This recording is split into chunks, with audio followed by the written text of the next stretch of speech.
The tale unfolds in a flat in Seoul City, where a TV broadcast interrupts with urgent news. The much-anticipated shareholder meeting of Samon Group, one of the nation's top 3 conglomerates, has wrapped up after 13 grueling hours of debate. The outcome is clear: John Song-guk has been named the next chairman. Unlike prior third-generation heirs who stumbled amid scandals or mismanagement, Song has clinched his role with an impeccable track record. Hearing the proclamation, Song erupts into laughter, fully savoring the triumph. Years of hard work, ceaseless studying, disciplined workouts, international schooling, and reigning in his wild siblings, have paid off. He navigated his uncle's blunders and upheld a meticulously polished public persona, even managing his arranged marriage flawlessly. With all pieces aligning, his ascent to dominance feels unstoppable. Clutching a glass of his preferred drink, he basks in his success, declaring this the dawn of a fresh era. Determined to purge Samon of its old baggage, his initial move is to oust Janae GCKS loyalists, those he can't stand. But before he can proceed, a sharp sting pierces his chest. His hold falters, sending his phone and drink smashing to the ground. Gasping for air, he crumples, his sight dimming as it lands on a framed photo of his grandfather, Samon Group's founder. It hits him: his grandfather, too, fell to a heart attack. Fear surges, yet he rejects the notion that he, so mighty and vital, could succumb to something so mundane. Still, no matter how fiercely he resists, darkness swallows him. Moments later, a newborn's wails pierce the silence. The scene shifts to a joyful couple gazing tenderly at their infant, who is none other than Song, now encased in a frail baby's form. Shock and bewilderment flood him as the truth dawns, unleashing frantic sobs. His mind spins with one question: what in the world is going on? The next morning, the focus turns to the baby's mother, Kim So-young, who admires her child with pride. She glances at her husband, John Gong, and comments on their son's striking looks. Gong nods, even likening him to celebrity infants. So-young coos to the baby, saying he's fortunate to have been born so handsome. But the child, John Song in disguise, silently fumes at the remark. Frustration mounts as he grapples with his plight. His chiseled 183 centimeters frame, 75 kilograms of honed muscle, capable of lifting 500 in a big 3, is gone. His family's prestige, his spotless career, and his reign as Samon's king have evaporated. Instead, he's now a powerless infant in what seems an average home. Just yesterday, he toasted his victory with fine wine. Now, he's ensnared in this bizarre twist. His thoughts halt as his mother coos at him, offering a bottle of milk. The sight of the budget formula repulses him at first, but instinct overrides. His tiny body craves it, and he drinks greedily, unable to fight the primal urge. When he's done, his mother praises his hearty appetite, and his father kisses his cheek. The overwhelming affection unnerves him. This entire ordeal, dying at his peak and waking as a baby, is ludicrous, but what rattles him most is his new parents. Their boundless love and warmth feel alien, almost stifling. Having parents who care is a foreign sensation, shaking him to his core. His mind drifts to his past. His mother drilled self-reliance into him, leaving for work without a glance back. His father demanded he manage his younger siblings, calling it his duty as the eldest. No tenderness, no nurture, just obligations. Lost in these reflections, an odd feeling tightens his chest. Before he can stop it, he's crying again. He quickly tells himself this isn't the time for weakness. His parents, mistaking his tears for tiredness after feeding, assume he's drowsy. He resists the notion: how could he sleep in this chaos? But just as feeding overwhelmed him, sleep proves inescapable in this infant body. His eyes grow heavy, and despite his protests, he dozes off, swearing to tackle it all later. As their baby rests, Gong urges his wife to relax too. She declines, suggesting they stay up together instead. Switching on the TV, she tunes into the news. The report announces bribery allegations against Samon Group's chairman, John Jun. Prosecutors have opened a probe, and Jun himself has appeared for questioning. At those words, Song's eyes fly open. His body, moments ago limp with sleep, jolts awake. He sits up, stunned by the screen. His sudden motion catches his mother's eye. She eagerly tells her husband their baby just sat up alone. But Song ignores her, fixated on the TV, his mind reeling in disbelief. The man on screen is unmistakably his late grandfather. Song edges closer to the television, locked on his grandfather's image. There's no doubt, he recalls this vividly. The year he turned 10, his grandfather faced trial for bribing politicians with apple crates. Rivals, wary of Saman's rising clout, branded it corrupt and bribe-dependent. Song saw it differently. Wealth was strength, and connections were a supreme asset. The idea that anyone could get rich by pinching pennies was a foolish fantasy for the penniless. He remembers pushing his grandfather's wheelchair that day at the prosecution, a staged act for public pity. For Song, it was his grand entrance, proving he was the rightful successor after his grandfather and father. Yet the real danger lurked within, his younger brother, John Thag, who studied abroad but returned with only a drug habit. That smug idiot spent his life vying for Song's spot. Now, Song sees the deeper issue. It's not just being a baby or time travel. His destiny, his role, all he'd built, could be snatched away. Overcome with rage, he wails loudly. Later, his mother approaches with fresh apple juice, but Song, lost in thought, shoves it aside. He can't afford distractions. Concerned by his reaction, she frowns just as her husband arrives home, cheerfully noting his boss gave him leftover meat. He's a chef at a local jockball eatery. Noticing Song's TV fixation, his mother gestures toward him. His father, puzzled, asks if the kid's been glued to the news all day. She explains he cries whenever they switch it off or change channels. Determined to break the cycle, his father steps in with a grin, trying to shift Song's focus. Unimpressed, Song grips his father's finger, his stare insisting the TV stay on. Both parents sigh in defeat. Meanwhile, Song's mind races with urgent priorities. He must gather intel, details on the current state, his grandfather, Saman Group, and, above all, how to reclaim his original body. Before he can act, his mother abruptly kills the TV, insisting he's gone too long without food or rest. Scooping him up, she carries him off. Song resists, tears spilling as he recalls his desperate fight to secure his place as Saman's heir. Was he to lose it all to John? The idea is intolerable. He lunges for the TV again, but his mother soothes him, promising he can watch tomorrow. Worn out, Song relents, drifting off in her arms. He silently notes the odd shifts within him. Perhaps it's the baby form, but his emotions are wild, his thoughts jumbled, and control slips away. Yet when this woman pats him, sleep claims him before he knows it. Watching their son finally rest, his father exhales, wondering if he's been like this all day. His mother admits she's anxious. Song's nearly a year old but hasn't said "Mom" or "Dad," just stares at the news, making her question if she's raising him right. Her husband pulls her into a warm hug, reassuring her that, though they lack wealth, their love for their son is genuine. He insists their child will turn out fine. Days later, Song's frustration peaks. Despite feigning sleep to eavesdrop on the news, he's learned nothing useful. The world rolls on unchanged while he's stuck as a helpless baby. Reality sinks in, his efforts are futile. His mother approaches with a soft smile, noting his disinterest in the TV, and asks if he's done with the news today. Song's given up, there's no use. Lifting him, she suggests a walk to the market for groceries, maybe to see flowers and lift his spirits.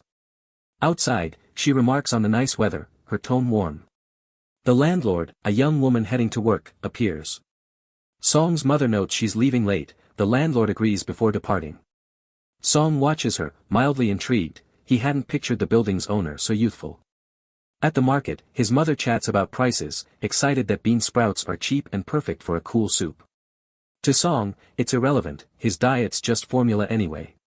Resigned to another dull outing, something shifts his focus. Above, at a construction site, an object tumbles from a building in progress. Danger strikes him instantly. Panic grips him and his mother as the object plummets. She shields him with her body as heavy metal debris crashes down. The blow is brutal, blood trickles from her head as she whispers faint comfort to Song before her eyes shut. Nearby, the landlord freezes, horrified. Song, cradled in her arms, stares at her still form, panic seizing him. His mind rejects it, she can't die. Emergency crews rush her to the hospital, reporting a grave head injury from the debris. Time drags, but she stirs awake. Her husband, at her side, sighs in relief. Confused, she seeks Song. He assures her the boy's safe, thanks to her, though he was frantic when she got hurt. Holding Song, she calms him, saying she's okay and just glad he's unharmed. For the first time, Song gazes up at her, emotions surging beyond his grasp. Tears pour as his mind rages. Did she even think how valuable her life was? What if she died? She simply holds him, her warmth wrapping him in solace. Silence lingers until she notices the room, too lavish for their means. Puzzled, she asks her husband about the costly private ward, catching his sheepish look. He pauses briefly before clarifying that she needs total rest, but before she can probe further, her eyes catch a nearby sign, strict bed rest for expectant mothers. The truth hits her unexpectedly, leaving her stunned. As her husband nears, he softly urges her to prioritize healing over the next week, ensuring she recuperates fully before they resume their talk. A nurse steps in, noting that visiting hours are almost up. Song's father nods, readying to go. Before leaving, his wife entrusts Song to him, asking him to look after their little one. On the way home, stepping into the crisp night air, Song's father weighs their choices. A bus could take them back, but the fare poses a problem. It's not too far, so walking might be wiser. Song, absorbing his words, is floored. Could they not even spare change for a bus? By his former standards, this home was downright pitiful. Yet a deeper truth dawns: his father, despite the hardship, labors relentlessly for his family. His mother, without a second thought, had thrown herself in harm's way to shield him. These people, so unlike his past existence, are his family now, his true parents. Deep in reflection, he unwittingly murmurs a single word. His father halts, astonished, then beams broadly as he grasps what's happened. Song has called him Dad for the first time. A week later, the home buzzes with cheer. Song's mother has been released from the hospital, and a modest welcome gathering marks the occasion. His parents glow with delight, their eyes brimming with affection as they dote on Song. His mother fawns over how charming he looks, while his father eagerly concurs, even likening him to star babies. Song, though, is taken aback by their light-hearted demeanor. Inside, irritation simmers as he ponders their focus. They'd scraped by to cover hospital costs, even skipping bus fare to pinch pennies. Every cent mattered. Was this really the moment for a party? Wouldn't it be smarter to skip frivolous costs like a first birthday bash? Yet as that notion lingers, an insight strikes. In his old life, he'd have scolded them, deeming it reckless. Now, he sees it: this is love, pure, priceless love, the kind that risks everything. The past week had offered him time to think, and he'd reached a resolve. His parents, for all their toil, would never break free of poverty. Their earnings barely met daily needs, rendering savings a distant hope. Soon, a crippling economic downturn would loom. This awareness weighs on him, but before he can brood further, a surprise guest arrives. His mother, hearing a tap at the door, opens it to see the landlord. She voices her shock at the visit, and the landlord explains she'd learned of the hospital release and wanted to check in. But that's not all. With a curious look at Song, she asks an odd question: have they ever thought of him as a child actor? Days later, Song and his mother reach the child actor audition site. Scanning the area, Song quietly deems it decent enough. His mother, though, seems uneasy, wondering aloud if coming was a misstep. Song, however, views it as a prime chance. Without pause, she enters the building. A quick flashback recalls the landlord's chat a few days back. She'd told Song's parents about a big TV ad for a major conglomerate. Her company was casting a key child role, and she felt Song, handsome and seemingly gifted, was a top contender. Back in the moment, Song and his mother linger in the waiting zone. Song buzzes with anticipation, seeing this as his shot at cash. Cameras had trailed him since youth. In his prior life, he'd honed makeup and lens skills early. Auditions were old hat. Sure of himself, he aims to ace it, snag the prize, and reinvest for bigger wins. As he savors these plans, a voice calls out, beckoning them in. Entering the elevator, Song spots a woman with a baby nearby. He bristles as his mother praises the child's cuteness. The nanny with them presents the baby as their young master, but the child's mother snaps back icily, brushing off Song's mother and questioning her presence with a haughty tone. She brags that her son, JWH, will surely triumph. Song takes instant offense, his piercing stare locking onto her. She falters under its weight. Inwardly, Song scorns her lavish outfit, her blatant wealth flex, and how she hauls her nanny like a lackey, a classic, conceited rich wife. Resolved, he swears to crush her kid in the audition. In the audition hall, the process rolls on. Kids are summoned one by one for camera trials, judged on screen presence and their ease under bright lights in a strange setting, a hurdle for most tots. Soon, it's child number 10's turn, Lee Jae-hoi, the haughty woman's son. From afar, another parent IDs her as the wife of Deok Pong Paper's owner. Song recalls the firm as a solid mid-tier outfit and watches keenly to gauge her boy's showing. Jae-hoi is told to smile, but nerves take over. His mother pushes him, but the stress triggers tears. The staff wavers, saying it's tough to proceed with him sobbing. She won't yield, claiming he'll calm soon and begging for more time. With others waiting, the director opts to move on, calling child number 12, John Song-guk. Song's mother sets him gently before the lens. The assistant director cues his start, but before it begins, the rude woman shoves Song's mother aside, insisting on watching. Unruffled, Song seizes the moment to shine. With total poise, he beams a winning smile, instantly hooking the director. Captivated, the director grabs his camera, snapping shots while directing Song through poses. To his amazement, Song nails every cue perfectly. The woman fumes from the sidelines as the director, awestruck, hails Song a natural genius. Overcome with zeal, he greenlights Song's hiring on the spot. Song's mother, reeling from the abrupt call, struggles to catch up. She'd never pegged her son as special, yet here he's dubbed a prodigy. The director steps up, introduces himself, and lauds Song's flair, offering a handshake. He pushes to seal the deal, asking if she has terms in mind. Unsure, she voices doubts about Song's talent. Chuckling, the director admits his eagerness might have rushed things, but he stands firm. Song's got a rare spark. His camera ease and direction following were uncanny, almost like he grasped every word. Song silently agrees, he did. The director gushes about collaborating with Song, but before they can go on, the rude woman explodes, smashing a camera down in a rage. She demands to know what's up. The final round hasn't even happened, yet it feels decided. Refusing any win but her son's, she protests loudly. Despite the uproar, the process advances. The two finalists are named, Sean-guk and Lee-ju. Their mothers wait with them, tension thick in the air. Song's mother marvels at her son, still floored he's come so far among such lovely, bright kids, he shines brightest to her. As she muses, nerves hit. Sensing her unease, a nearby nanny kindly asks if something's off. Whispering, Song's mother admits she needs the bathroom. The nanny offers to hold Song while she slips away. After a brief pause, she hands him over and dashes off. The nanny, eyeing Song, smiles at how special he seems. But the rude woman, glaring nearby, snaps, berating the nanny for praising Song. She insults both him and the nanny, rejecting any hint of rivalry with her son. Shaken, the nanny apologizes fast. Song, watching, simmers with fury but holds off. Soon, the assistant director enters, and the rude woman pounces, addressing her at once. Scanning for Song's guardian, the assistant director listens as the woman casually notes Song's mother stepped out, freeing them to talk. She vents, insisting the audition was a formality, her kid was pre-picked, and facing another contender was pointless. Song's briefly stunned, then sees it, a fixed game to crown Jae-hoi. The assistant director soothes her, urging quiet to avoid fuss.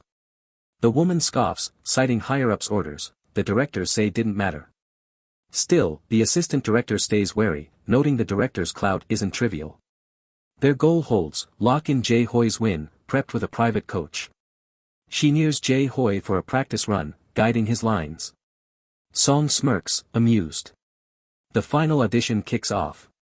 The director states the baby who nails the lines naturally and hits the actions wins. Song's mother watches, silently wishing her son luck. Song stays cool, steeling himself to focus. As it starts, Song angles perfectly for the camera, knowing screen impact's key. Across the room, Ju moves too, but his mother, seeing him off mark, rushes to nudge him right. The director suggests holding off on Ju and starting with Song. He cues the assistant director for the line read. Smug, she nears Song, sure he'll flop without prep. But before she finishes, Song recites the line flawlessly, leaving her slack-jawed. The director, proud, affirms his hunch, Song's a star. The rude woman drags Ju up, pressing for his shot. The director agrees, asking Ju to say, Daddy. He freezes, then cries. Shame floods his mother, she drilled him for this, yet he's bombing the basics. When she gasps in disbelief, the director catches her slip, trained. He probes her phrasing, sensing the moment spiraling beyond control. The assistant director swiftly intervenes, declaring the audition over and thanking all for attending. Meanwhile, Song stands poised, quietly claiming his own win. His display had clearly outshone the rest. This body, this existence, had notched its first success. Yet, despite his stellar effort, the final reveal stings with a predictable but maddening twist. Lee Jae is named the child actor audition's victor. Song and his mother stand frozen, grappling with disbelief. His mother, brimming with exasperation, confronts the assistant director, demanding how this could be. She asserts Song's showing was exceptional. Unmoved, the assistant director brushes her off, saying that Song's charm didn't make him fit for the role. Before his mother can push back, the haughty woman struts over, smirking. She mocks their attempt, sneering at their audacity to chase victory with mere appeal. To her, a lowly kid like Song should settle for runner-up. With her cutting jabs delivered, she grabs her son and struts off without a backward look. Song's mother, still shaken by the venom, mutters to herself, baffled by such cruelty, especially near a child. Song, though, stays steady. Inside, he assures himself this was all anticipated. He'd expected such dishonesty and knew head-on battles were futile. Rather than waste energy on a rigged fight, he'd tweak his approach and aim bigger. Just then, the director rushes up, asking for a quiet word. His face is taut, and as he speaks to Song's mother, he spills the truth. The higher-ups had stacked the deck from the start. Apologizing to Song, he admits he hadn't wanted him to see such deceit. Song, unshaken, simply waits for what's next. He'd witnessed these ploys plenty in his former life. Anger was pointless, true strength lay in building the right ties. The director, still visibly irked, asks Song's mother to bring him to the commercial shoot next week. Song instantly clocks this as his opening. A one-off gig wasn't the prize, he needed a reliable, lasting income stream. Played smart, this could grow into wealth to bolster his family and lock in a solid future. His mother, puzzled, asks why they're needed at the shoot. The director clarifies that baby models always have standbys lined up as a safeguard. Though a winner was picked, doubts about reliability lingered, so Song's presence ensures a smooth run. As he urges her, Song silently wills her to say yes. Noticing her son's keen look, the director laughs, joking that Song seems to grasp it all. If every child actor were this easygoing, his work would be a breeze. He hands his card to Song's mother, requesting her details. She shares them readily, cementing their link. Days later, Song and his mother reach the filming spot, a striking, tucked-away set in a forest. As she marvels at the hidden gem, she notes its odd seclusion. Before they can wander, the assistant director calls her over. Spotting her, Song's mind flares with annoyance. This was the same crooked aide who'd greased the audition's fix. Guiding them in, she confirms their role as the backup model, mentioning the director had briefed her. As they move, Song's gaze lands on a familiar sight, a third-gen Samjan washing machine. His thoughts flash to its legacy. This drum tech had spiked Samjan stocks, thrilling his grandfather. The haughty woman's arrival snaps him back, her irritation clear as she demands why they're here. To her, they flunked the audition, so their presence is absurd. Song's mother coolly explains the director's invite as backups, then sharply asks her to mind her tongue around a child. The assistant director tries to soothe things, defending Song's role as a fallback if Jae's health dips or a swap's needed. The woman scoffs, claiming Jae's fine and the shoot's a cinch. Song, though, eyes the boy closely. Despite her boasts, Jae looks off. Growing testy, she waves them off as irrelevant. Before it escalates, actress Seon-mi arrives, drawn by the noise. Curious, she asks about the kids filming with her. The assistant director introduces Jae as the winner and Song as a spare. Seon-mi greets Jae warmly, but he stays blank. Frowning at his dullness, she turns away, then approaches Song, who's visibly thrilled. Smiling, she remarks on his rare friendliness for a baby. His mother, beaming, says Song's always been warm. Amused, Seon-mi calls him far cuter than Jae and asks to shoot with him instead. The haughty woman, floored, grabs Seon-mi's wrist, demanding what rubbish she's spouting. Unfazed, Seon-mi eyes her coolly, asking who she thinks she is to act so high and mighty. Before it blows up, a man steps in, resting a hand on the woman's shoulder. His aura commands the room. Hearing the clamor, he asks what's happening. Caught off guard, the woman stammers, probing his identity. Seon-mi, recognizing him, lights up, greeting him warmly, delighted by his surprise visit. He's the vice chairman, and his arrival shifts the vibe. As See&Me chats with him, she asks what drew him here. He calmly says he couldn't skip the new product's commercial shoot. Song, studying him, reels in shock. He hadn't expected this man here.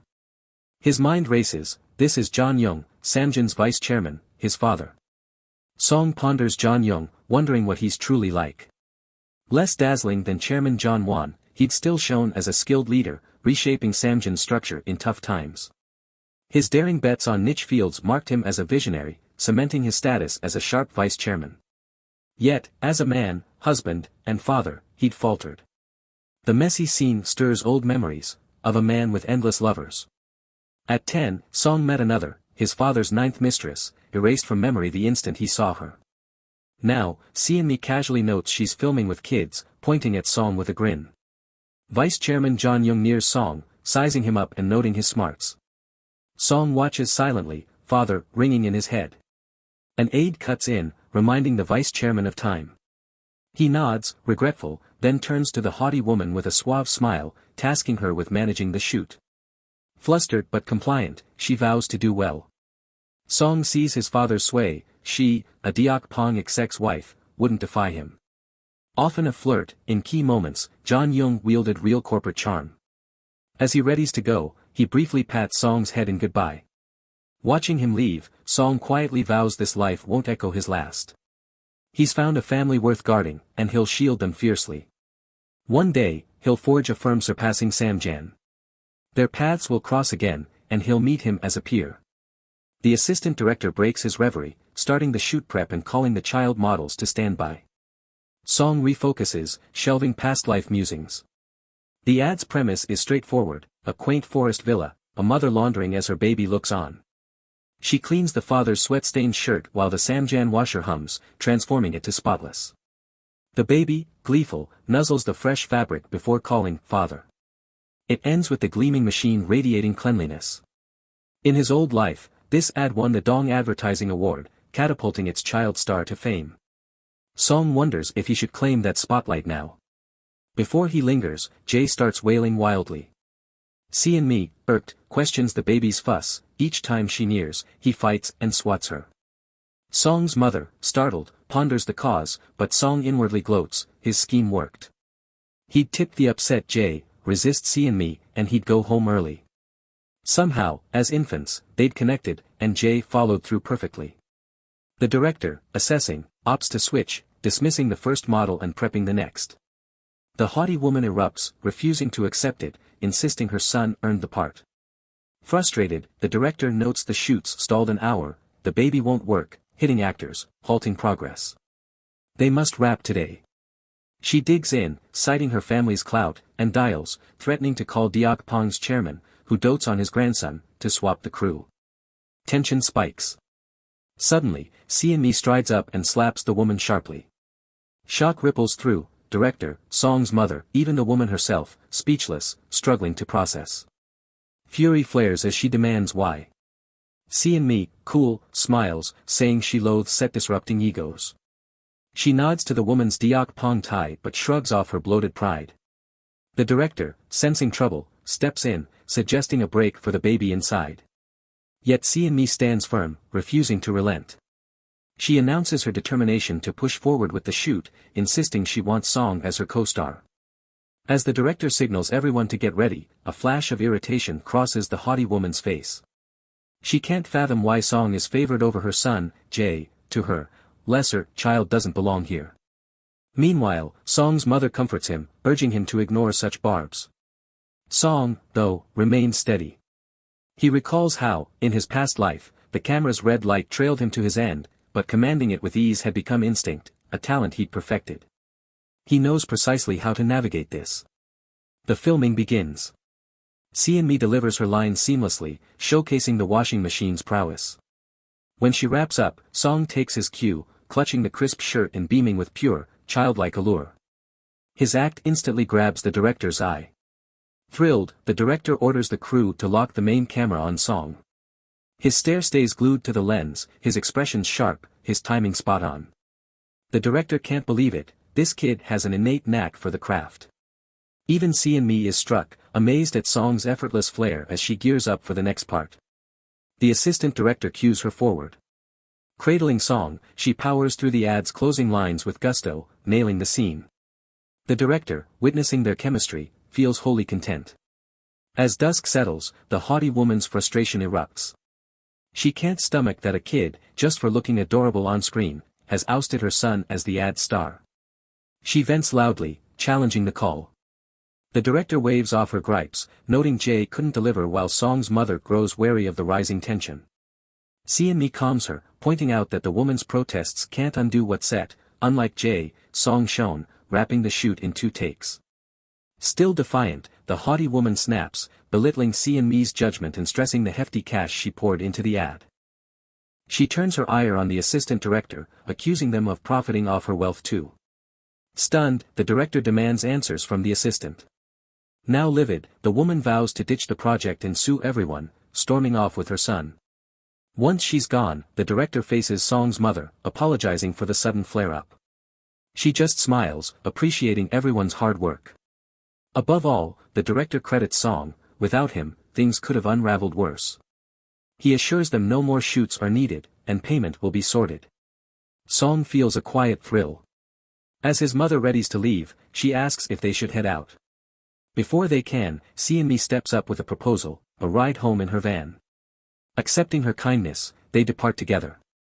On the drive, fatigue overtakes Song, and he dozes off.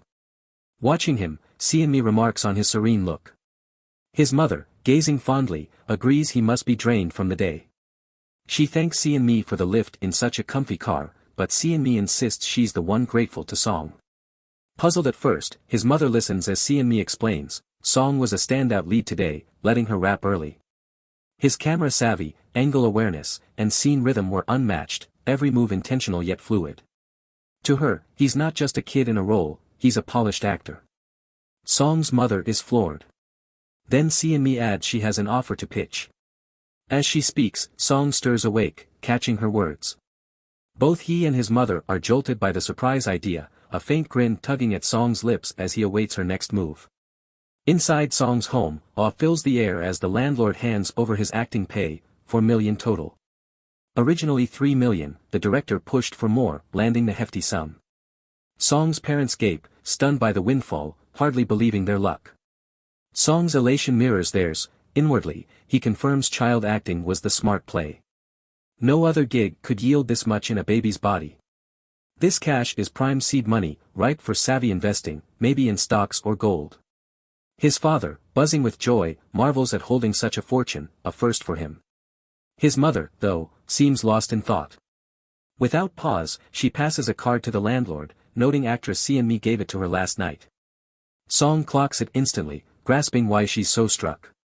The landlord, too, pauses, eyeing the card from Sinung Entertainment, CNME's agency. Hesitantly, Song's mother shares the bombshell, CNME adores Song and wants him as an exclusive child actor there. His father reels, the notion of their baby as a star never dawned on him. His mother wavers, wishing Song well but dazed by the whirlwind. Sensing their unease, the landlord steps in, vowing to dig into the agency, its rep, CEO, and actor treatment. Her support eases Song's mother, who hadn't expected such commitment. Even Song's quietly impressed, noting her dedication. Before leaving, the landlord congratulates Song on his commercial debut, adding it airs in 2 weeks. As she turns to go, Song's mother calls her back. Curious, the landlord asks if she's worried. But her question's different. Why has the landlord been so steadfast? She'd spotted Song's gift and pitched in repeatedly. Softening, the landlord explains, alone since youth, she'd faced struggles, scrimping on meals and clothes to buy their building. Song's parents, a young duo grinding together, won her over. She just wanted to root for them. Admitting it's her meddling way, she hopes it's not a burden. Touched, Song's mother beams, then stuns the landlord with a request, can she call her, big sister? The landlord blinks, but Song's mother presses on, wanting her as family, to cook for her like kin. Moved, the landlord smiles, agreeing, and says she'll call her so young from now on. The exchange weaves a warm, new bond. Song, quietly tuning in, can't help but grin, a deep calm settling over the room as they savor the joy. 2 weeks fly by, and the big day hits. Song's father, bursting with eagerness, tells his boss, Park Won, they shut the shop early as planned. Holding Song, Park Won shares his hype for the ad. Their shop's big TV makes it the ideal watch spot for Song's debut. Song mentally shrugs. Normally, he'd bristle at this old guy's closeness, but given the favor, he'll let it slide once. Soon, the landlord arrives, greeted heartily by Song's mother, just as the ad set to air.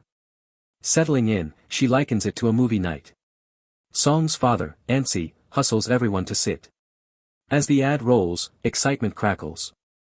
The screen glows, and all eyes lock on. See and me in Song shine, their looks flawless, their vibe natural. When it ends, cheers erupt. Park Won claps hard, and the landlord, awed, lauds the slick edit, guessing it could snag ad of the year. Song nods at her sharp take, pride swelling as his father hugs him tight, amazed such a poised kid is his. A phone rings, cutting through. Park Won answers casually, saying they're closed, but his face shifts, stunned. It's the director. Knowing the family's gathered, he's got urgent news and needs to talk now. At the director's place, Song's parents step in, warmly received. The director's eyes hit Song, who flashes a bright smile, startling him. He notes Song's growing expressiveness, more vocal than before. Amused, Song's mother says he's in a babbling phase, chattering all day. Pleased, the director mulls longer lines for him later. Song perks up, he's inching toward full actor status. The talk shifts to why they're here, a new reality show, Just Baby, starring Song. It's a parenting gig, 5 famous idols living together, tending to Song. Before they digest it, a young guy walks in, greeting them cheerily.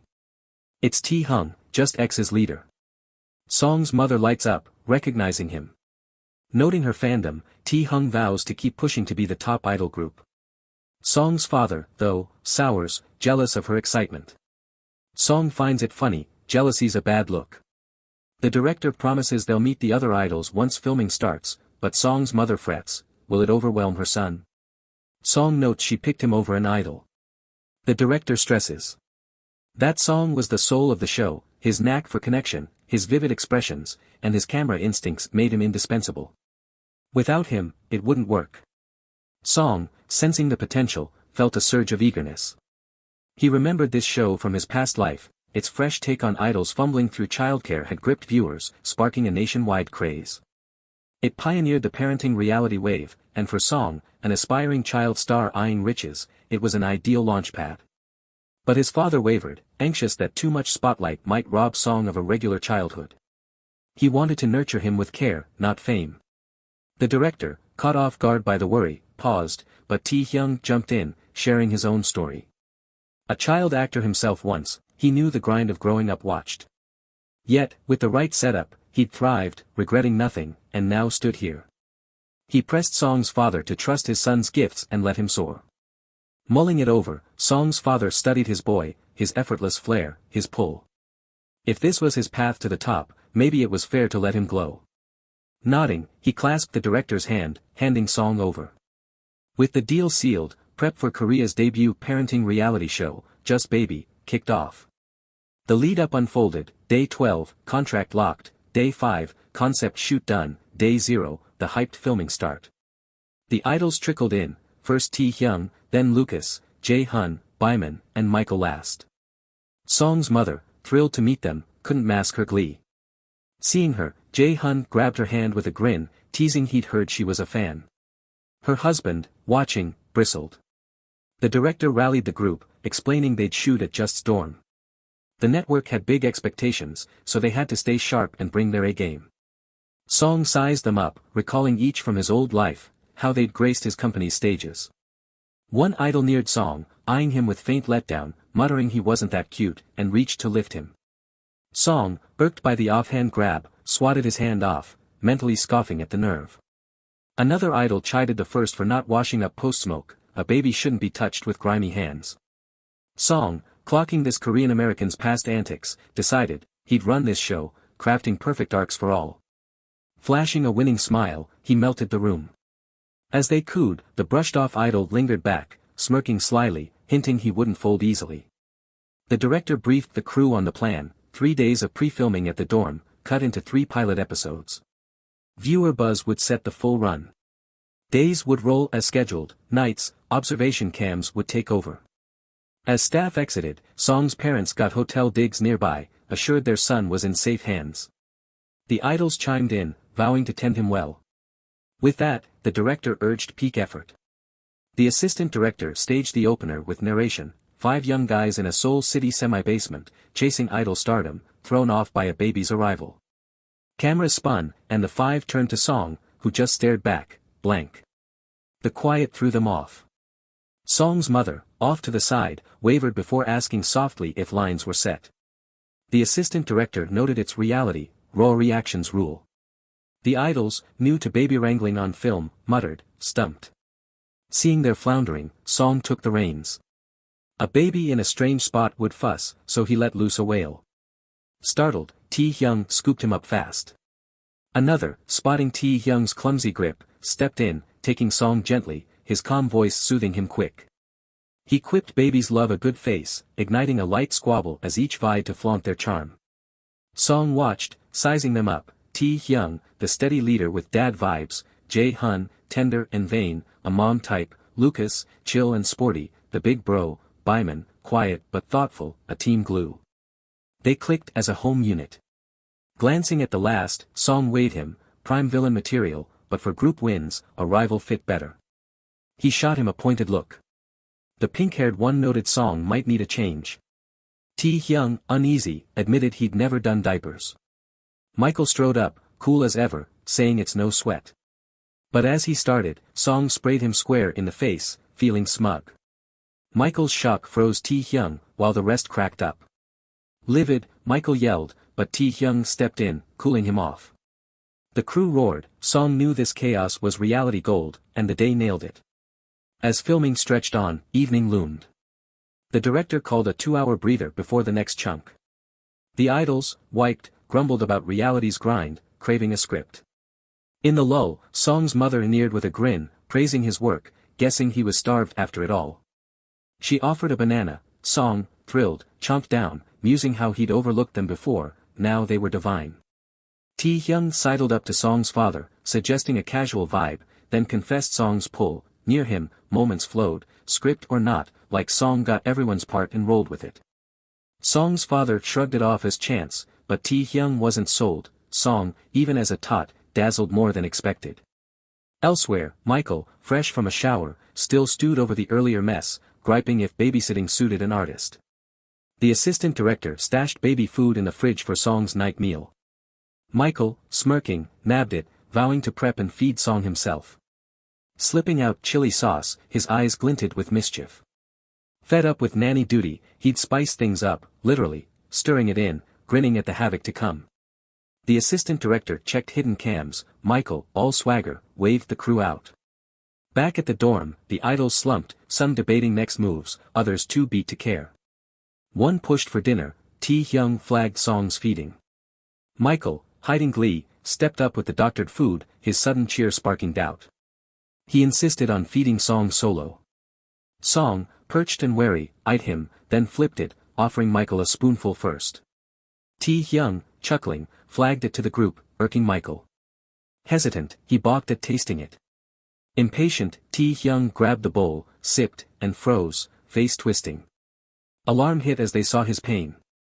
Song fumed. Michael had sabotaged it. Tae-hyung's burning mouth confirmed the chili. All glared at Michael. Caught, he played it off as a gag for laughs, claiming it juiced up the show. Fury flared. Tae-hyung snapped, there are lines you don't cross, fun or not. Another, raging, noted the risk to a baby if Song ate it. Tae-hyung neared Song, apologizing for Michael's stunt, saying he was sharp enough to get it. Michael scoffed. Song wouldn't even catch it, but Tae-hyung held firm. Song's keener than they think, apology owed. Song grinned. They had spark, just needed steering, and he'd guide them. Next morning, word of the show's hit reached Song's home. The landlord burst in with news. Just Baby's debut episode, set for Friday, clocked a stunning 20% rating, way past hopes, topping MVC's prime variety averages. The director called. Regular airing was locked. Song's parents reeled at the feet. His mother, awed by the figure, asked if it mattered that much. His father got it. This was huge, unheard of. The landlord, buzzing, praised Song personally. Song savored it. His puppeteering paid off, naturally. But he wouldn't rest.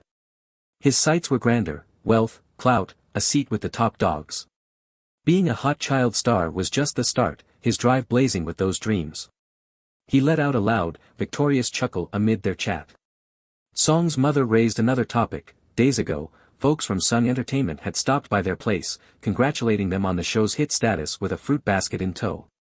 They'd also passed along a note: the company's CEO, Shin Sung-young, wanted a sit-down. At this, the landlord's face tightened. She confessed she'd been digging into Sinung Entertainment and unearthed unsettling whispers. Though a heavyweight in the field, its name wasn't spotless. Rumors of sketchy deals and ties to shady groups clung to both the agency and its head. Song's parents, floored by the news, paused. The landlord, noting how tough it'd be to dodge such a bigwig, advised they at least listen. If it felt wrong, they could cut and run early. As they talked, Song's thoughts churned. Sinung Entertainment sparked a rush of recall, something chilling clicked. Dread surged: this was risky. Shin Sung-young was bad news, not for a deal, not ever. Song's parents stepped into Shin Sung-young's plush office, where he greeted them with a broad grin, waving them to sit and relax. Despite his warm vibe, a heavy vibe hung there, a quiet strained song picked up even from afar. The landlord, cool but guarded, asked what prompted the invite. Without missing a beat, Sun-young laid out his plan: an exclusive deal for Song, locking in his entertainment future. Song, watching silently, felt a twinge of unease. Sun-young's tone had an odd edge, like he knew too much already. The landlord dug deeper, probing this grand offer. Sun-young dove in fast: a 10-year exclusive with Sung Entertainment, Korea's top outfit. He touted its clout, name-dropping stars like Jang Dong-gun and Seonmi, and claimed the terms were tailored to favor Song. As the landlord skimmed the papers, her look soured: something wasn't right. Sensing her doubt, Sun-young doubled down: a decade-long tie with a 70-30 split, agency heavy. Song's alarm bells rang: this was pure exploitation, a trap to bleed a rising star dry, then ditch them when their shine faded. A leeching deal, one that had wrecked plenty before. Sun-young hadn't changed a bit. Past life flashes hit Song. He remembered Sun-young's tight link to his father's Samjan group via Seonmi. His dad funneled fat ad gigs to Sinung. In turn, Sun-young stayed loyal, parading his stars at every Samjan bash. But his reign tanked when blackmail and abuse scandals, his own talents his victims, broke wide open. Unaware of Song's racing mind, Sun-young kept selling, calling Song a rare gem who, with proper steering, could be a legend. Inside, though, his aim was grim: child actors were short-term bets, their buzz dimming with age. Lock them in long, milk them dry, then toss them. Song, with no big backers, was ripe for it. Before he could press more, the landlord flat-out nixed it. Song, watching, sighed in relief. Sun-young, smile intact, asked why. She didn't mince words: a 70-30 cut was absurd, a 10-year haul unfair. Song's worth would only climb, making this a rip-off. His mask slipped a touch. He praised her boldness but waved off her point. Child actors, he said, didn't rake in adult cash, their take was slimmer, so this was fair for the long game. Song simmered: pure mind games to make them feel small, like they needed him more. Sun-young upped it, musing what if Song's looks shifted growing up, one tweak could tank his stock fast. Song's mother snapped back, horrified he'd say that near a kid. Song, barely holding it in, raged silently. Sun-young, a puffed-up frog, dared jab at his future while he'd only sharpen with time. The landlord, fed up, rose. Sun-young couldn't spot real promise: enough time wasted. As they turned to go, he smirked slyly, questioning why an outsider called shots for Song, not her place. Song's mother, unfazed, fired back: she's his manager. The landlord backed her, no hesitation. Her ad world know-how sniffed out bad deals. Without a word, she ushered them out. Sun-young, now peeved, warned defiance had a price: the industry crushed rebels. Unfazed, the landlord stood tall: time would show who'd win. They left. Outside, frustration simmered. The landlord, unable to bite her tongue, griped about Sun-young's soullessness: threatening a pregnant woman was vile. Song quietly agreed: pure garbage. Worried, she checked on Song's mother, who fretted more for her. Facing Sun-young wasn't light work. The landlord shrugged it off: guys like him were industry staples. No need to sign with his ilk, they'd bus it and move on. Before they could go further, Song's mother piped up, eyeing the landlord. Would she manage Song? The surprise left her mute. Song mulled it. Talent was plenty, trust scarce. The landlord was sharp, seasoned, and solid, a gem for a manager. She wavered, saying entertainment wasn't her forte. Before she could finish, Song, beaming, grabbed her hand, nudging her to say yes. His mother chimed in. They were green in this game, needing a shield they could lean on. Touched, the landlord inhaled deep. She'd never pictured this road, but purpose bloomed. With fresh grit, she nodded. She'd give her all as Song's manager. His mother hugged her, sealing it. Elsewhere, Sun Young stewed. An aide brought word. The meddler, Kim Mong, was an ad firm worker and their landlord. Smirking, he mused, if they wouldn't bend, they'd feel the industry's bite. Tensions flared again on set. Michael griped, why'd Song hog all the bananas? He wanted some. Song, just as testy, chowed down more to spite him. Their silly feud cracked up the crew, but Tae-hyung, done with it, told them to knock it off. The morning shoot ran smooth. After, the director praised the effort, calling a break. Song's parents watched from the sidelines. Spotting his mother, the director neared, noting the drag of waiting on set. She brushed it off. She loved it, hooked on filmmaking even after months.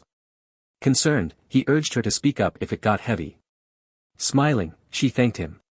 Talk turned to her pregnancy. Due date near, she said. Then he flagged Michael's constant tussles with Song, fun for the show, but did they cross lines or bother her? Trusting him, she said he'd manage it right. He vowed to watch close. The landlord eyed the chat, guarding Song's mother. Tae-hyung suggested lunch, but another idol noted how raw reality felt versus scripted gigs. Song, stuffed with bananas, grew sleepy. Michael, still sore, crept up, venting. Song, fed up with his edge, saw him as a crude pest, his antics now too much. In a huff, Michael pinched Song's cheek. Song howled. Jolted, Michael hushed him. It wasn't that bad. Before he could yap more, the landlord snapped his name. He stiffened, bracing. She grilled him. Did he pinch Song? He scoffed. Song overreacted. Unswayed, she said Song didn't cry or fume without cause. Song smirked. His manager had it nailed. She pressed on. Michael touched Song too much on set. It stopped now. Peeved, he shot back. Why so precious over a nobody? She fired off. Song landed him ad gigs, act pro, no kid scraps. Scooping Song up, she walked off, tossing a firm warning. Michael boiled. He didn't come to Korea to nanny a punk, he craved artistry. As Song got carried off, he stuck out his tongue, gloating. Feeling isolated, Michael noticed castmates' disapproving looks since the hot sauce incident. Frustration mounting, he plotted to ruin the show. He didn't need it and could succeed alone. Lost in thought, his phone rang. Answering grumpily, he was stunned by what he heard. Meanwhile, the director called a production meeting, thanking everyone. He noted Tae-hyung's busy schedule and Song's growing role before the main agenda. He shared exciting news: the show's viewership hit 30%. The higher-ups were thrilled, especially with Song. As thanks, he gave out bonuses, urging all to keep pushing as the series neared its end. Then he introduced the Christmas special. With the holidays nearing, the network wanted a 90-minute family-friendly episode. Since Song was steadier at walking and running, they'd included Song.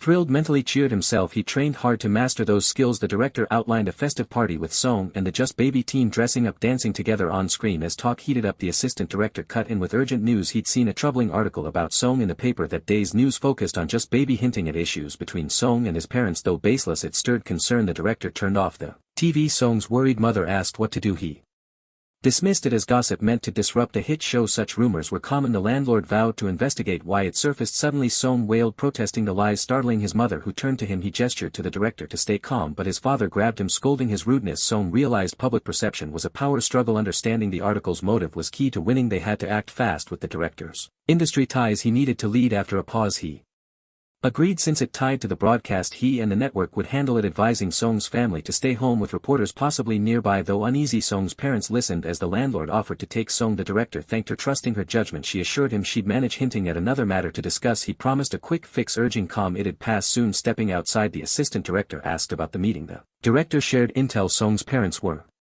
Allegedly meddling daily in filming shocked the assistant director. Heard the director suspect a mole, asking if it was him. He denied it, citing his near firing in distance from drama. Still doubtful, the director wondered who else it could be. As Christmas neared, the city buzzed with cheer. Volunteers urged help for the less fortunate. A voice praised a white Christmas Eve in the crowd. Song's mother pushed a stroller masked in sunglasses to hide. A man nearby whispered to his friend about sunglasses.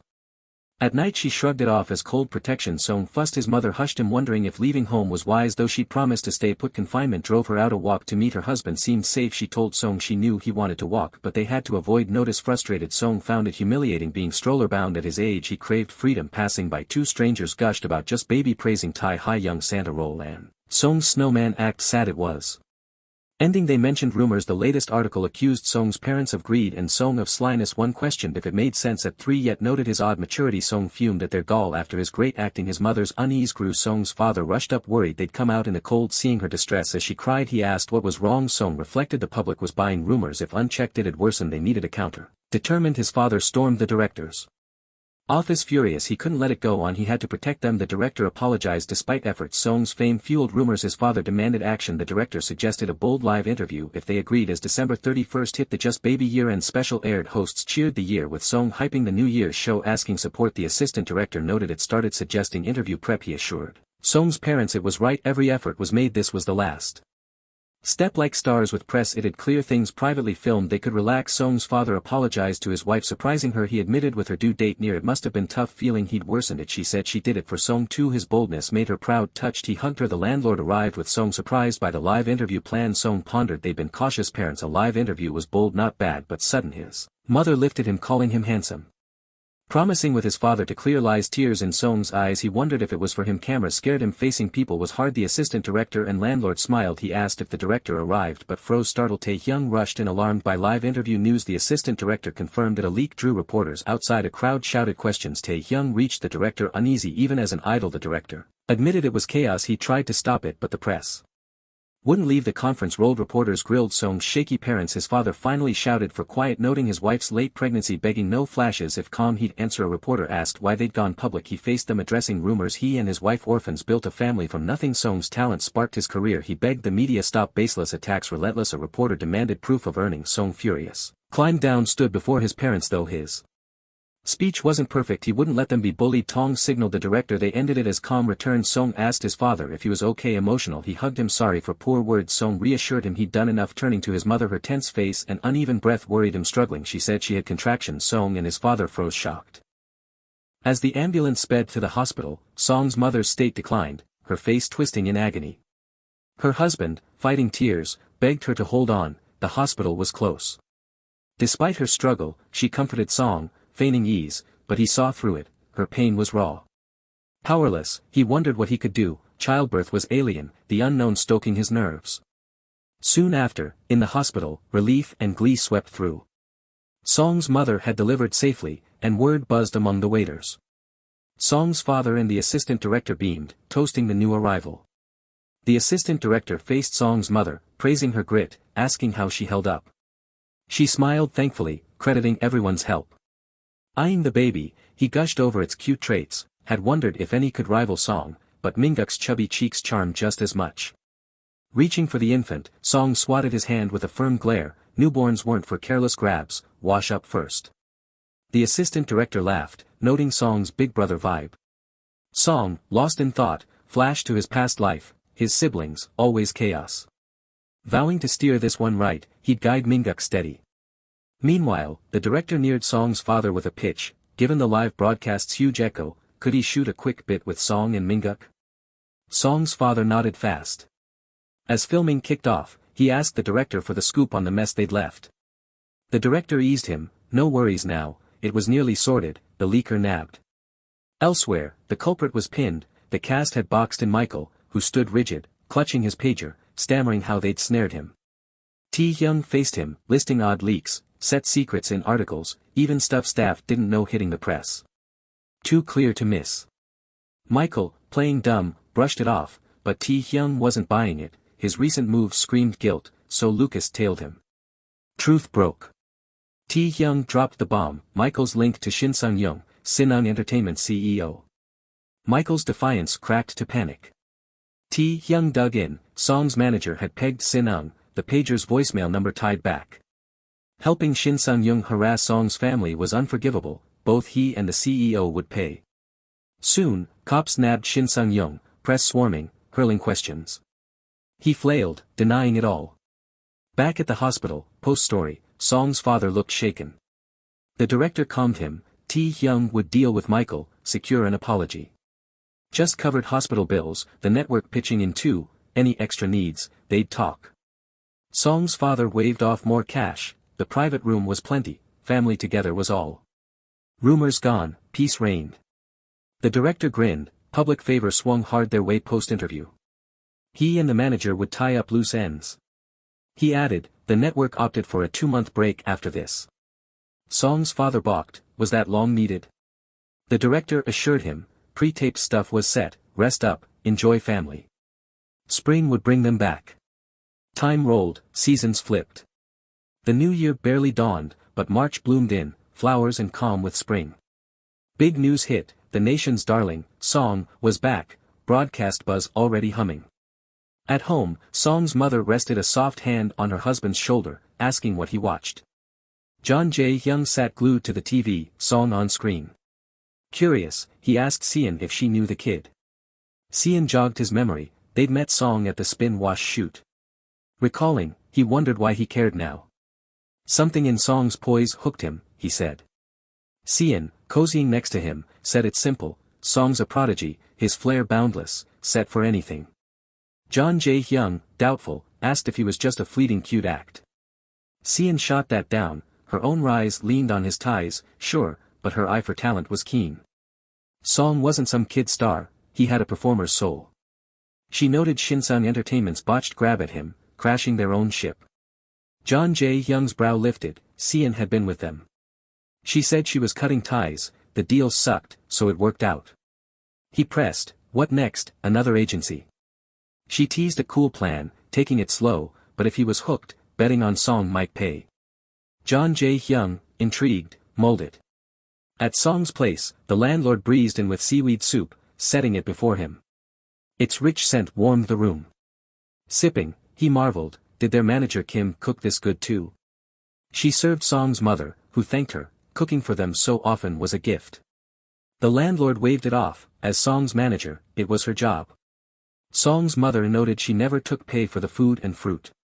The landlord just urged her to eat, they were family, caring was her duty. Song's mother, moved, softened. As they ate, Song caught Minguk eyeing his dish.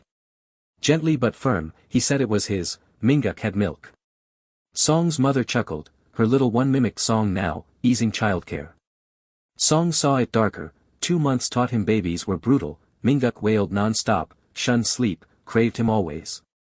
Past siblings were pests, but he'd hoped for a loyal tagalong here, instead, a needy leech. Then Minguk's big, pure eyes hit him, too cute. Sighing, Song caved, feeding him milk one more time. His mother and the landlord cracked up, the landlord teased it was a baby minding a baby. Song's mother agreed, Song's help was a boon. Then the landlord got serious, had she thought of moving? With 2 kids, their old, cramped place didn't cut it, even as landlady, she laughed saying it. Song's mother paused, no cash yet. The landlord dangled a curve, what if funds popped up? Puzzled, she asked how. Leaning close, the landlord whispered, Samjan Electronics wanted Song as their sole model. Song's mother gaped. The landlord went on, an offer was out, contract details coming. A game changer. Still reeling, Song's mother sat quiet. The landlord nudged, focus on eating, the network's car was due later, no hurry. Glancing out, she spotted a ride at the gate, rushing to check if it was them. Opening it, she froze, Michael stood there. Song stepped up, eyeing Michael, thoughts churning with bitterness. This guy, Shin Sung-young's pawn who'd stabbed their family, dared show suspicion nod, grudge or sabotage. Before Song moved, Tae-hyung popped out, chipper, saying they'd come to see Song after ages, car in tow. Michael had words. Straight up, he apologized, owning his screw-ups. Silence hung heavy. Song, seething inside, couldn't buy it so easy. His mother, though, took it gentle, accepted it, hoping Michael had cause. Her grace stunned Song and the landlord. Song thought her too soft, too kind, but if they'd be mild, he'd be the razor. Rage smoldered. Hyung broke it, time to roll, everyone waited. At the director's place, he greeted Song warm. A rare grin lit Song's face as he hugged him, catching eyes. The director teased, Song's extra friendly today. Song, musing, clicked, he was built for work, worn from baby duty, needing his career full on. Turning to his mother. He checked on her condition, but before she could reply, Minguk's sobs broke in. The little guy had gotten even more charming over 2 months, pulling the director over with a warm smile. Yet Minguk's wails sharpened, startling everyone. Song's mother clarified that Minguk was hooked on Song, his upset came from not spotting his big brother. Swinging back to business, the director outlined shifts from the past 2 months. With 20 episodes to go, the finale was pegged for September. When filming restarted, a cherry blossom picnic would lead off. The setting switched to the shoot spot, where Hyung poked fun at Song, naming him a cherry blossom sprite. Flattery streamed from every angle, sparking an odd thrill in Song. The assistant director rounded up the team, shooting was imminent. Then a pink-haired castmate scooped Song up, playfully prodding him to wiggle. Mid-chat, a car screeched up. The driver, murmuring into a gadget, verified he'd reached the site per the vice chairman's command. Inside, the vice chairman brooded, did he truly need to show? His thoughts rewound to a talk with his secretary about Song's exclusive deal. Quizzed on progress, the secretary said the terms were laid out, but Song's parents, rattled by its heft, lagged. Should he press?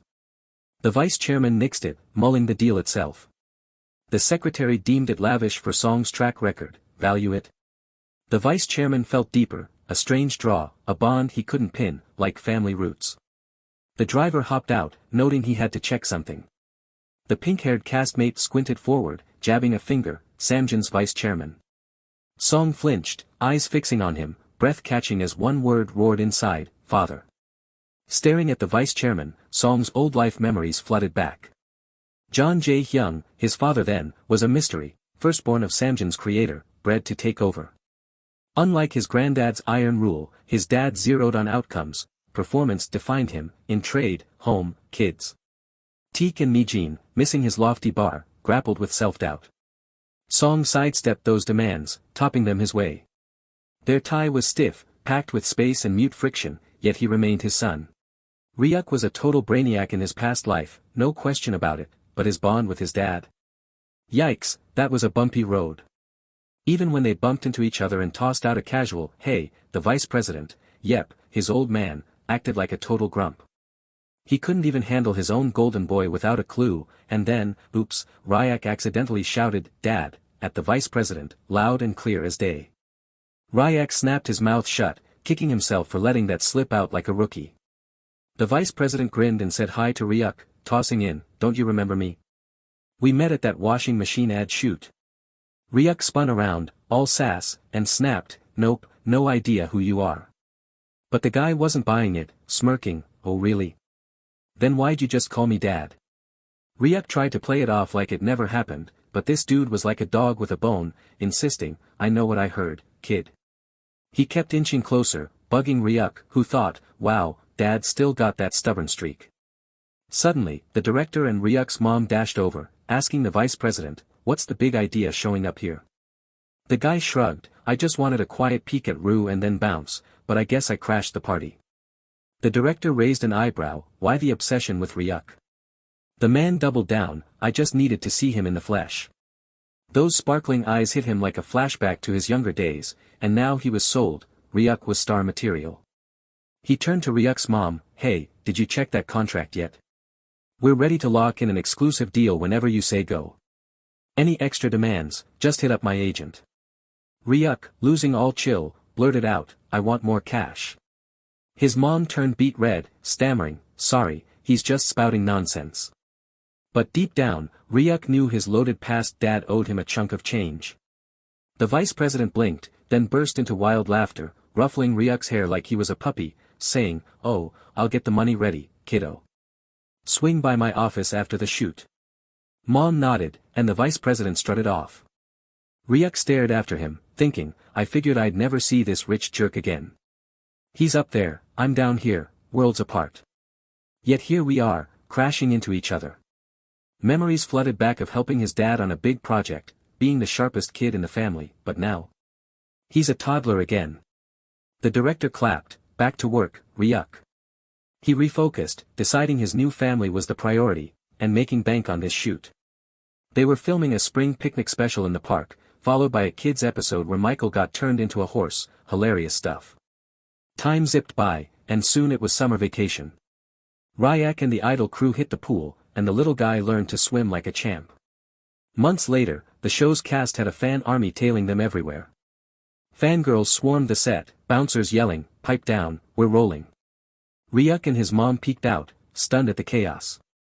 The assistant director muttered, "How do these fans always find us?"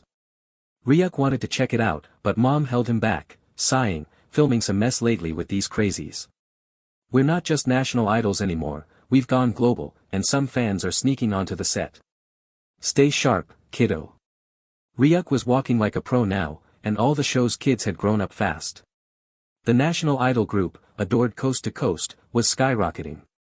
Telling his mom, "I'm heading out first." It was bittersweet, but he knew bigger things awaited. Then, out of nowhere, a hand grabbed him from the shadows. He spun around, heart racing, staring at a mystery guy who whispered, "Can you help me out?" As the fog cleared, Ryuk saw it was Young, sneaking through the fan mob. The kid was shrieking, and Young hissed, "Shush, they'll hear you." Ryuk's pulse pounded, kidnapping vibes much, but he calmed down and asked, "What's the favor?" The assistant director popped up, confused, "What are you two doing out here?" Young grinned, "We need Ryu to pick our title song." They hustled into a room with the idol gang, camera rolling for a fun memory, maybe a viral post too. The director strolled in, "What's the deal, Young?" The kid fidgeted, "Our next album's ready, but we're stuck on the title track. The group split, so we want Ryu to choose." The director blinked, "A 3-year-old picking your big song? Really?" But Ryuk sat there, dead serious. Young admitted, "I had doubts, but this past year, Ryuk's shaped us. We were clueless at acting, fumbling with a kid, but he taught us tons. Even Michael learned recklessness bites. We want his stamp on this album." Ryuk popped in earbuds, listening to 3 tracks while Lucas and Yun flanked him, guessing his pick. With the show ending soon, Young thought it'd be epic for Ryuk to decide. He yanked off the headphones, smirking like he'd cracked the code. "Smart move, kids, I know the future." He grabbed a cassette with funky scribbles. Lucas gasped, his track got snubbed for Yun's. The director asked, "What's this one like?" Young explained, "Yun helped produce it. It's the wild card, most thought it'd be a sidetrack, but Ryuk picked it." Why? In his past life, that sidetrack topped charts for 5 weeks straight. Even John memorized it without trying. If it had been the title back then, it'd have been legendary. This switch could make the idols icons. Lucas whined, "Pick again." Ryuk shut him down, "Nope, this is it. Trust me." His fierce glare silenced Lucas, and Young shrugged, "Guess we're rolling with it, Ryuk's family." They pushed hard, dropping the recording online and on TV, fans freaked, the baby picked it. Scene shift, Ryuk's mom led him into a dark room, creepy vibes galore. He knew the idols were plotting something before the show wrapped, so he played along. Surprise! The crew belted, "Happy Birthday, Ryu," with cameras rolling. They'd synced it with the rap party, genius. The director grinned, "How's it feel, kid?" Ryuk shook at first, freaking everyone out, but then beamed, "I love it." Predictable, sure, but who doesn't love the spotlight? The director waved, "I brought fancy meat, station's treat for your hard work." Ryuk drooled, "All you can eat?" "Yes." Lucas sobbed into a meat bowl, and they partied hard, Ryuk chowing spicy chicken. The bash ended, gratitude all around. For Mom, it was emotional, years of life closing. Then, a guy in a black coat slipped in, "Vice Chairman sent me. Congrats on the show." He handed her a box, "Fancy ginseng." The secretary added, "Review that contract when you can." Mom lit up, "We'll visit ASAP." Cut to them heading to the electronics HQ, Kim asked, "Need a breather first?" Mom shook her head, promised we'd go right after the party, and Ryu's pumped. Ryuk, though, stayed sharp, his sly past dad might want something. At HQ, a stunning attendant greeted, "Vice Chairman's waiting." The doors swung open, reflections bouncing, and the man smiled, "Been a while, glad the kid's here too." They sat at a swanky table, tea and snacks served. Ryuk spotted his fave past life cookies, nostalgia overload. Kim thanked the vice president, sipping tea, but he waved it off, "No biggie. Check the contract." She nodded, "It's crazy generous, 150 million for 3 years. Hard to believe." Ryuk spat out his cookie, first time hearing the number. Shady much, he thought, knowing his dad's tricks. The vice president chuckled, surprised, "Huh? Kim got real, why this much?" He leaned in, "It's an investment in Ryuk." Suspicion tingled, but the secretary chimed in, "Our scholarship program's legit, spotting talent like Ryuk's our thing." Mom blinked, "Scholarship?" The man grinned, "Ryuk's special, smart, bold. With support, he'll soar." She struggled to buy it, but Ryuk jumped on his chair, slamming the table, "I'll be the best." He knew his results-obsessed dad loved talent, and he'd outshine them all. Mom cringed, "Why's he like this?" But the vice chairman ate it up, "That fire. My kids don't have it. I'm doubling down, new contract draft coming. Think it over, it's gold for him." Nighttime, Mom tucked the kids in, exhausted, then asked Dad, "What's your take?" He shrugged, "I'm no expert, but 150 million. Unreal." She shivered, "It's scary, someone that big noticing Ryuk. What if it's a trap?" Ryuk, awake next door, eavesdropped. "They've never seen a million, 150's a monster. Poverty's cruel, keeping them small." He feared they'd pass, but Dad piped up, "Take it. Ryuk could thrive, school, job, a life like the chairman's." Ryuk grinned, Dad was on it. Next day, the secretary visited, "Vice chairman's thrilled you're quick. But the deal's tweaked, 2 years, 100 million, less work for Ryuk studies." Mom loved it, but then, plot twist. He pulled another draft, few more changes. They froze, "What's next?" Hit subscribe, don't miss the reveal. The secretary began to smile as he informed the woman that he wished to modify some contract terms as well. Meanwhile, both Kim and Ryuk's mother were visibly anxious, curious about what these changes might entail. Observing their unease, the secretary asked if they were okay. Ryuk's mother, however, was solely focused on learning which contract terms were being altered. The secretary pulled 2 pamphlets from his briefcase, explaining to the woman that they intended to revise 2 specific points, which he would soon clarify. To his astonishment, Ryuk swiftly snatched the pamphlets and began examining them with intense focus, surprising both his mother and the manager, who were puzzled by the child's actions. In contrast, Ryuk was carefully analyzing every detail with great care. The secretary, trying to remain composed, attempted to retrieve the pamphlets, explaining to Ryuk that the documents were meant for adults only.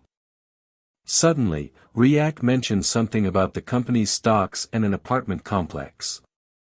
Confused, the secretary began questioning why the pamphlets referenced apartments and stocks. Caught off guard by Ryuk's remarks, the secretary was visibly shaken, while Ryuk wondered if he had accidentally revealed his pretense of acting childish. With curiosity, he asked the secretary about the nature of the project. As Ryuk stared at the secretary, he noticed the man's clear discomfort. Though pretending to be a child at this mental age felt awkward, Ryuk was determined to uncover his late father's hidden agenda, and it was worth the effort. With wide, innocent eyes and an eager expression, Ryuk urged the secretary to explain quickly. But then he realized the room's shock wasn't about the proposal, it was because Ryuk could read so fluently. His mother, astonished, asked if Ryuk could truly read, and the child confirmed it. The secretary smiled, while the mother repeatedly questioned how her son had learned to read and write without sufficient practice. The secretary found Ryuk remarkable, noting that a 3-year-old teaching himself any language was extraordinary. Yet, the mother remained curious about how Ryuk had managed to learn independently. Nervously, the boy explained to her that he had picked it up from newspapers and television. It seemed implausible that he could master such complex words with such proficiency through self-study, but it was happening right before their eyes. The secretary realized the vice chairman was correct in believing the child was a prodigy worth investing in. Laughing warmly, the secretary prepared to clarify everything, informing the woman that since she had reduced the contract deposit from 150 million to 100 million, the vice chairman wanted to show appreciation. They decided to gift Ryak stocks in Samsung Electronics valued at 50 million. This revelation stunned the woman, her face draining of color. The secretary continued, explaining that as the company was developing a premium apartment complex in a prime location, Ryak's family would receive a spacious unit for 4 people upon its completion in 2 years. Hearing this, Ryak was incredulous, unable to believe his late father could be so generous without ulterior motives. Even the woman felt it was excessive, and Ryak began rifling through the papers, searching for the hidden catch. Eventually, he discovered the mandatory employment clause, which stipulated that if the 2-year service obligation wasn't met, the gifted stocks had to be returned immediately, with the recipient responsible for the taxes. Relieved to have found the trap, Ryak recognized this as his late father's classic tactic, luring people with rewards to secure their loyalty while profiting if the deal fell through. The vice chairman only offered rewards on his terms, and with Ryak being so young, he was dangling enticing incentives to bind him to the company. But Ryak saw through it all, fully aware of his father's methods. Smiling, the boy slapped the pamphlet down and asked the secretary for the stamp, ready to commit to the 2 years. This shocked his mother further, and she stopped him, insisting he couldn't decide alone. Ryak threw a tantrum, shouting that he wanted to take on the work and sign the contract. Only he knew the stocks would soar in value and the apartment in the pricey area would appreciate significantly, allowing them to profit by selling it. Thus, this was a contract that absolutely had to be signed. Screaming, Ryak declared he would claim it all. His mother scolded him, urging him to behave, but Kim intervened, advising her to think calmly and sign the contract, as it was a golden opportunity for Ryak and the family. The mother relaxed, trusting Kim's judgment. The manager then addressed the secretary, expressing gratitude for the generous terms. But Kim acknowledged the contract's magnitude for an individual, revealing their plan to establish a company for a business-to-business agreement. The secretary was surprised, asking about the company they intended to form, and even Kim was amazed that she would manage a company dedicated to Ryak, planning a one-person agency called SKJ Entertainment. The name impressed the secretary, who saw it as a perfect solution for handling contracts without delay. He noted that more contracts would arise in the future, and Ryak grinned, his teeth adorably visible, realizing SKJ Entertainment was the first company in his name. Though Kim had proposed the idea to support Ryak, it was the foundation of an empire. A flashback to days earlier showed Kim debating whether to create a one-person agency, surprising Ryak, who, despite his business background, hadn't considered it. Now, with the company forming, Ryak envisioned something far grander than a small agency, a potential global corporation. Back in the present, the secretary cheerfully promised the manager support for the agency's establishment to ensure a smooth process.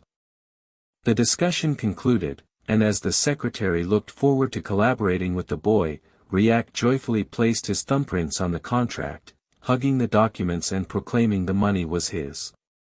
His mother, though cautious, was delighted seeing her son's excitement, while Kim, as always, admired her employer. That night, the scene shifted to Ryak's mother showing the pamphlets to the father, recounting the day's events and how they signed the contract. Ryak slept on his father's lap, content during the conversation. The father, however, was overwhelmed: company stocks, a new apartment, and the shocking revelation that his son could read without their knowledge left him feeling left out. The money and house were great, but his face paled when he realized his son could read. Tears welled up as he told Riak how proud he was. Riak tried to wriggle free, but his father's strength held him. Then came another surprise, an extravagant dinner with expensive meat and fish topped with caviar. Riak, curious about the colorful garnishes, listened as his mother explained that, having received part of the contract deposit, she wanted the family to enjoy a small luxury without spending much. She even added meat to Min's baby food, the baby's first taste, his mouth watering with anticipation. As the mother fed the younger sibling, she asked Riak if the food was good. He gave a thumbs up, eating heartily, thinking there was no point skimping on food. If poor health struck, no wealth would matter. Riak dug in eagerly while the father watched the family with joy. Suddenly, the mother asked the father if he'd spoken to his boss. He explained that he'd told his boss he wanted to pursue something independently, and the boss supported his ambition to prepare for opening his own store. Riak and his mother were stunned, and the father thanked his son for providing capital, noting that with careful saving, they might afford a small commercial space in 2 years. His boss had even offered to teach him everything from cooking gourmet dishes to running a shop. Riak and his mother laughed, encouraging him to chase his dream. Riak expressed his love, smiling brightly, and the father, touched, patted his son's head, grateful for the chance to pursue his passion. Riak, unworried, wished his father success, confident that in 2 years, he'd earn enough to buy 10 commercial buildings for the family. Elsewhere, actress Lim interrogated Secretary Yang about the contract's outcome. The secretary questioned her curiosity, but she insisted that, having recommended Riak to the vice chairman, she deserved an update. Learning that Riak had signed an exclusive contract, Lim's face took on a sinister expression. In the office, not a mere room, Sun Singh overheard, incredulous that Riak's family, who rejected his offer, was now tied to the electronics company. Lim informed Singh that Riak had signed an exclusive modeling contract and formed a one-man agency. Furious that Riak's family had defied him and were now thriving, Singh vowed not to let it slide, plotting to send hired thugs to ruin them so they'd never appear on television again. The actress challenged the old man, warning that his plan was ill-advised. With Riak now signed to the electronics company, he was no longer the same vulnerable child. She cautioned that targeting Riak would be akin to tampering with the vice chairman's prized assets. Given the contract's terms, the chairman held high hopes for Riak, and if anything happened to such a valuable asset, the consequences would be unpredictable. One thing was certain, the entertainment company would face ruin.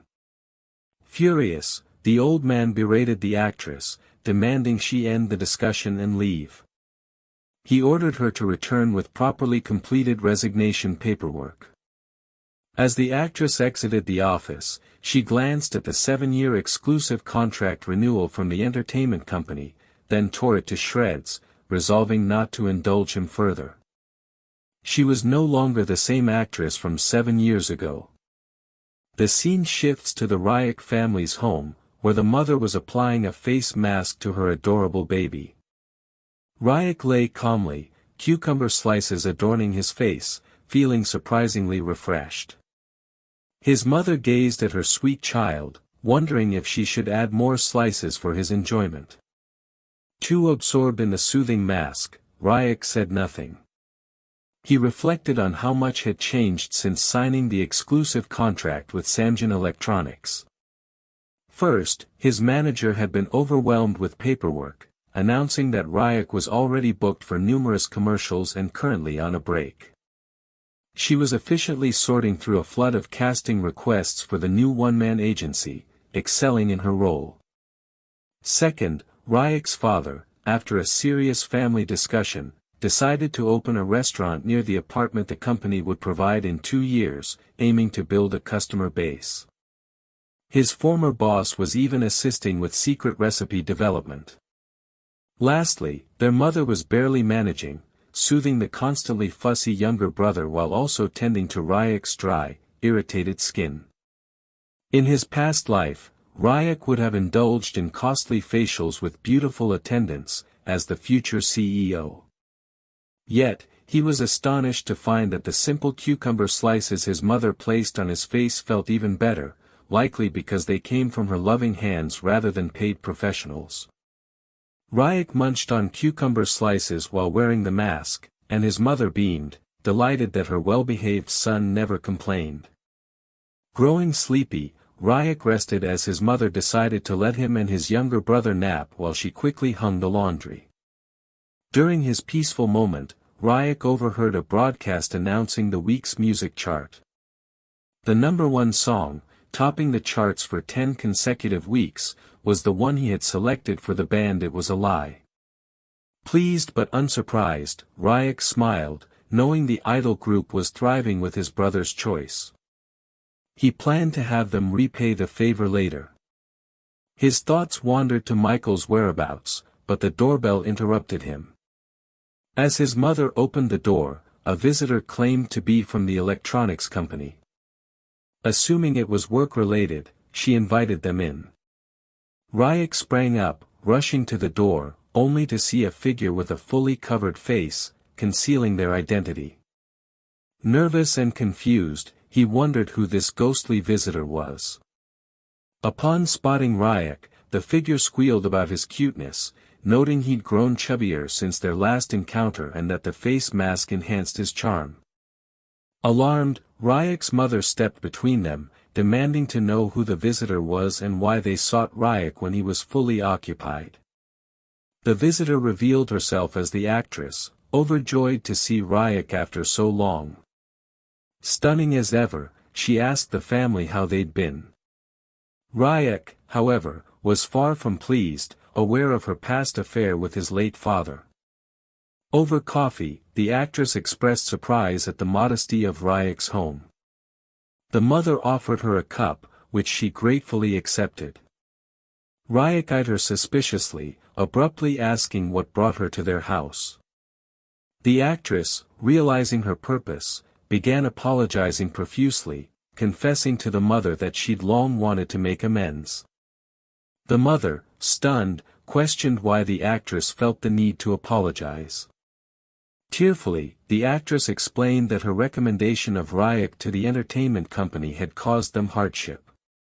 She hadn't anticipated the old man's extreme actions, and her guilt nearly brought her to tears as she apologized to Ryuk. Ryuk recalled that in his past life, the actress and the old man had a strictly professional relationship, nothing more. Though cunning, she never meant harm beyond her affair with his father. Ryuk preferred having people indebted to him over making enemies. Sternly, he told her to stop apologizing, assuring her it was fine. Shocked that Ryuk, not his mother, accepted her apology, the actress listened as the mother added that her visit and heartfelt words meant a lot. They were grateful for her support when no one else stood by Ryuk. Touched, the actress nearly cried, marveling at their kindness. She resolved to stay close to Ryuk's mother, suggesting they speak informally henceforth. Their emotional reunion was cut short when Ryuk pointedly asked why she used Samjin's name for a mere apology. The mother scolded Ryuk for his rudeness, but the actress, impressed by his sharp conversation skills and rapid speech development, got to the point. She revealed she'd come to deliver a document, producing an envelope from her coat. It was a company contract document, which she admitted to swiping from the secretary. The mother eagerly requested it, but the actress, ever sly, declared she'd decided to join Ryuk's one-man agency. This stunned Ryuk, who wondered what this cunning fox was plotting. Zanny leaned forward, her eyes pleading as she urged Secretary Yang to spill the details. She revealed that her exclusive deal with Xinxiang Entertainment had finally expired, confessing her frustration with CEO Xinxiang's empty promises. I want to join an agency that feels like family, she said, her voice warm and earnest.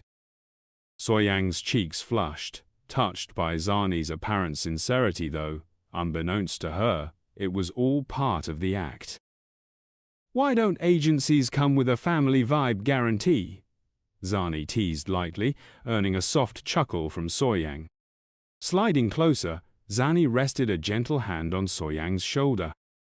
This is a win for both of us, she said, her tone brimming with confidence. My fame could skyrocket your agency's profits and put it on the map. Behind her dazzling smile, Zani hid a sly plan. Joining the agency would give her the perfect perch to pull strings in her favor. Convinced by Zani's charm, Soyang nodded, ready to seal the deal with a contract. But just as they turned to grab the paperwork, Songguk stood in the doorway, arms crossed, his voice firm. Not happening. Both women froze, stunned by his sudden objection. Soyang's brow furrowed, clearly annoyed, while Zani kept her cool, tilting her head with a polite smile. Songguk, why the veto? She asked, her tone as smooth as ever. Songguk, ever dramatic, flopped onto the floor like a sulky cat, muttering, I just don't like it, okay? Call it a gut feeling. Soyang's face reddened slightly, embarrassed by his antics. He's just being a big kid, she assured Zani with an apologetic laugh. Ignore him, we can still talk terms. Songguk, quit acting like you're auditioning for a soap opera. But Songguk wasn't done. He rolled across the floor wailing, No way, no way, like a toddler denied a toy. Soyang's jaw dropped, her face paling with a mix of shock and mortification. Zani, hand over her mouth, looked equally stunned.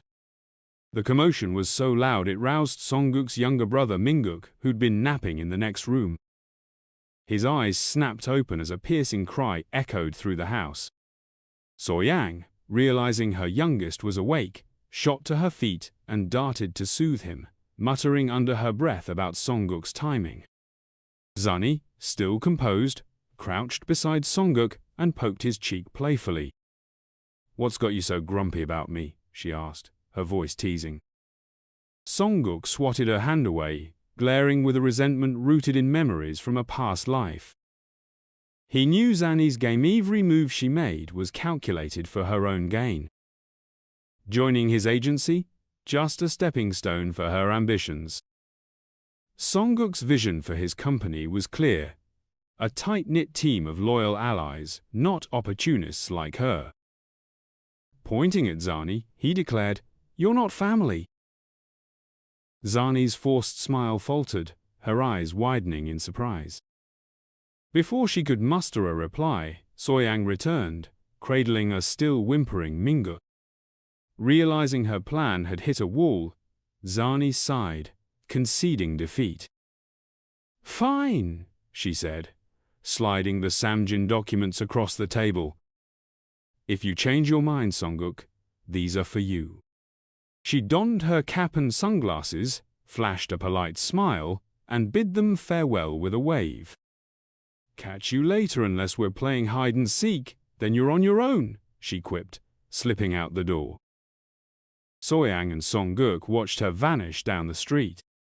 Songguk, arms crossed and cheeks puffed out in thought, suddenly flinched as his mother's voice cut through. You naughty rascal, Soyang scolded, her tone shifting to full mom mode. That tantrum was ridiculous. Before she could lecture further, Songguk grabbed the Samjin documents and thrust them into her hands. Soyang tore open the cover, her eyes scanning the pages. Wait a minute, she gasped. This is an ad proposal for Namjoon Company's new gadget starring you, Songguk. The next morning, Songguk, Soyang, and little Mingguk arrived at the shoot location, a stunning spot that left Soyang breathless. This place is prettier than a postcard, she exclaimed. Director Yanha greeted them with a beaming smile, and Songguk and Soyang returned his warmth with equal enthusiasm. Janha knelt to Songguk's level, grinning. "You've grown into quite the handsome star." Songguk's cheeks turned pink, and he stood a bit taller, basking in the praise. "Guess I'm the full package now, looks and charm," he said with a playful wink. Just then, a sleek car rolled up. The driver leaned back to inform the passengers they'd arrived. In the back seat, Jae Hang, Samjun's chairman, peered out the window, eyeing Songguk as the ideal face for their campaign. Beside him sat his father, John Justin, the Samjin Group's chairman and Songguk's grandfather from his past life. Jae Hang stepped out first, then offered a hand to Justin, who adjusted his tie with a sly smirk. "Don't treat me like I'm ancient," Justin huffed. Jae Hang pushed up his glasses, chuckling. "Just keeping you steady, Dad. Wouldn't want you tripping over your own ego." Jae Hang and Justin turned their focus to Ram, the young star at the center of their campaign. Justin, raising an eyebrow, questioned his son, "Why bet on a kid for our ad? Samjun's always gone for sleek, sophisticated vibes." "Times change, Dad. We need ads that feel fresh and relatable." Justin's face tightened, a hint of irritation flashing. "So, my old school ways are outdated now, huh?" He spun away, grumbling, "Do whatever you want, Mr. Confident. But a child? Really?" Jae Hyang smirked. "It's a long-term play, Dad. Trust me." Justin scoffed, clearly skeptical. "A kid as an investment? You've lost it." Jae Hyang chuckled. "Lost it? Nah, I'm just ahead of the curve, unlike your ancient flip phone." Jae Hang's mind drifted to a recent chat with Zami. She'd pitched joining Ram's agency, calling it a smart move. "The industry's shifting," she'd said. "People want friendly, approachable faces. Ram's perfect for that, a goldmine for the future." Back in the moment, Justin spotted Ram flipping through a script, his young face focused. Justin's doubts softened, and he muttered, "Not bad for a kid. If only he were your son, Jay. My grandkids could learn a thing or two." Ram, engrossed, scratched his ear, wondering, "Is someone gossiping about me? Or is this script just that itchy?" Ram studied the ad's story linear commercial for Samjun's new vacuum cleaner. He grinned, certain this role would cement his value and steer the company's future. But his moment of confidence shattered when someone shouted his name. Spinning around, startled, he saw a pack of K-pop idols charging toward him like overexcited fans. To his surprise, they zoomed past, swarming Soyang and his little brother instead. Only Tae, the blonde-haired idol, paused to greet Ram. "Yo, how's it hanging?" Tae asked, flashing a grin. Ram, cheeks pink, mumbled, "Pretty good, thanks." He couldn't help but notice the idol's glowing energy, like they'd just chugged a gallon of sunshine. "Thanks to you, Ram," Tae said. "Our song you picked Itha's been #1 for 30 weeks. Soyang's eyes widened. "Really?" she asked, and the idols nodded eagerly. Ram, flustered but proud, quipped, "Guess I'm the secret sauce behind your chart-topping stew." Pointing at the idols with a mock-serious glare, Ram said, "Time to pay up for my genius." Tae laughed, scooping Ram off the ground. "Name your price, little boss." Just then, Director Jan Ha clapped his hands, rallying everyone. "Let's roll, folks. The set's ready." Tae marveled at the dazzling setup, muttering, "This place looks like it's ready for its close-up." The assistant director waved the idols over, and they hustled to her side. Ram, scanning the crowd, frowned. "Where's Michael?" The idols exchanged awkward glances, as if they'd been dreading the question. Soyang, too, realized she hadn't seen Michael all day. Tae knelt down, his voice soft. "Ram, Michael," he left the group. Ram's jaw dropped, his voice rising. "Left? Why?" Tae, stepping back, stammered. He just decided to go. He explained that after Ram called Michael out for a mistake, Michael got upset and left the country. Ram stood frozen, reeling. In his past life, Michael never quit the group, sticking it out despite later drama. This change hit hard. Could Ram's actions really rewrite the future? As he wrestled with the thought, a loud shout snapped him back. Two idols, June and Lucas, were squaring off, the assistant director struggling to calm them. June, shoving her aside, grabbed Lucas's jacket, fuming. "You think you're better than me because I can't act?" Lucas, staying cool, said, "I'm just frustrated with your attitude, man." June's temper flared, yelling, "Oh yeah? Let's see you try." The assistant director, exasperated, snapped, "If you hate Lucas's acting, Jae Hyang, do it yourself." Jae Hang, eyes narrowed, grabbed the vacuum cleaner and launched into a painfully awkward, charming performance, all stiff gestures and forced smiles. The assistant director cringed, muttering, "Oof, stick to singing." Ram shook his head, embarrassed for Jae Hyang. The guy was a stage legend with a heart of gold, but acting? Not his jam. Lucas, on the other hand, was a natural blunt. Not your typical idol look, but a pro in front of the camera. Ram tugged Jae Hyang's sleeve. "Let Lucas try it." Jae Hyang, smirking, agreed, hoping Lucas would flop. Lucas hesitated, nerves kicking in, but Ram flashed a thumbs up. "You got this, man. Show 'em!" Clearing his throat, Lucas took a deep breath, grabbed the vacuum, and transformed. His performance was smooth, captivating, perfect. The assistant director cheered, "That's the one!" Lucas blushed, his cheeks as red as a stoplight. "Guess I'm the vacuum king now," he joked shyly. Jae Hyang, stunned, forgot his earlier anger and slung an arm around Lucas. "That was killer, man. You're the lead." Ram grinned wide, thrilled to see them patch things up.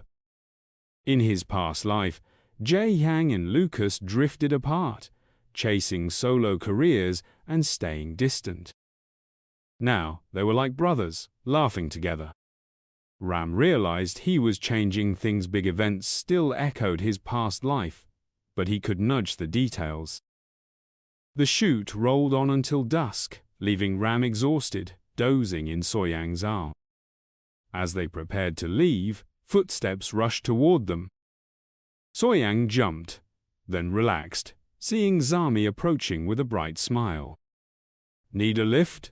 Zami offered, gesturing to her car. "I've got you covered."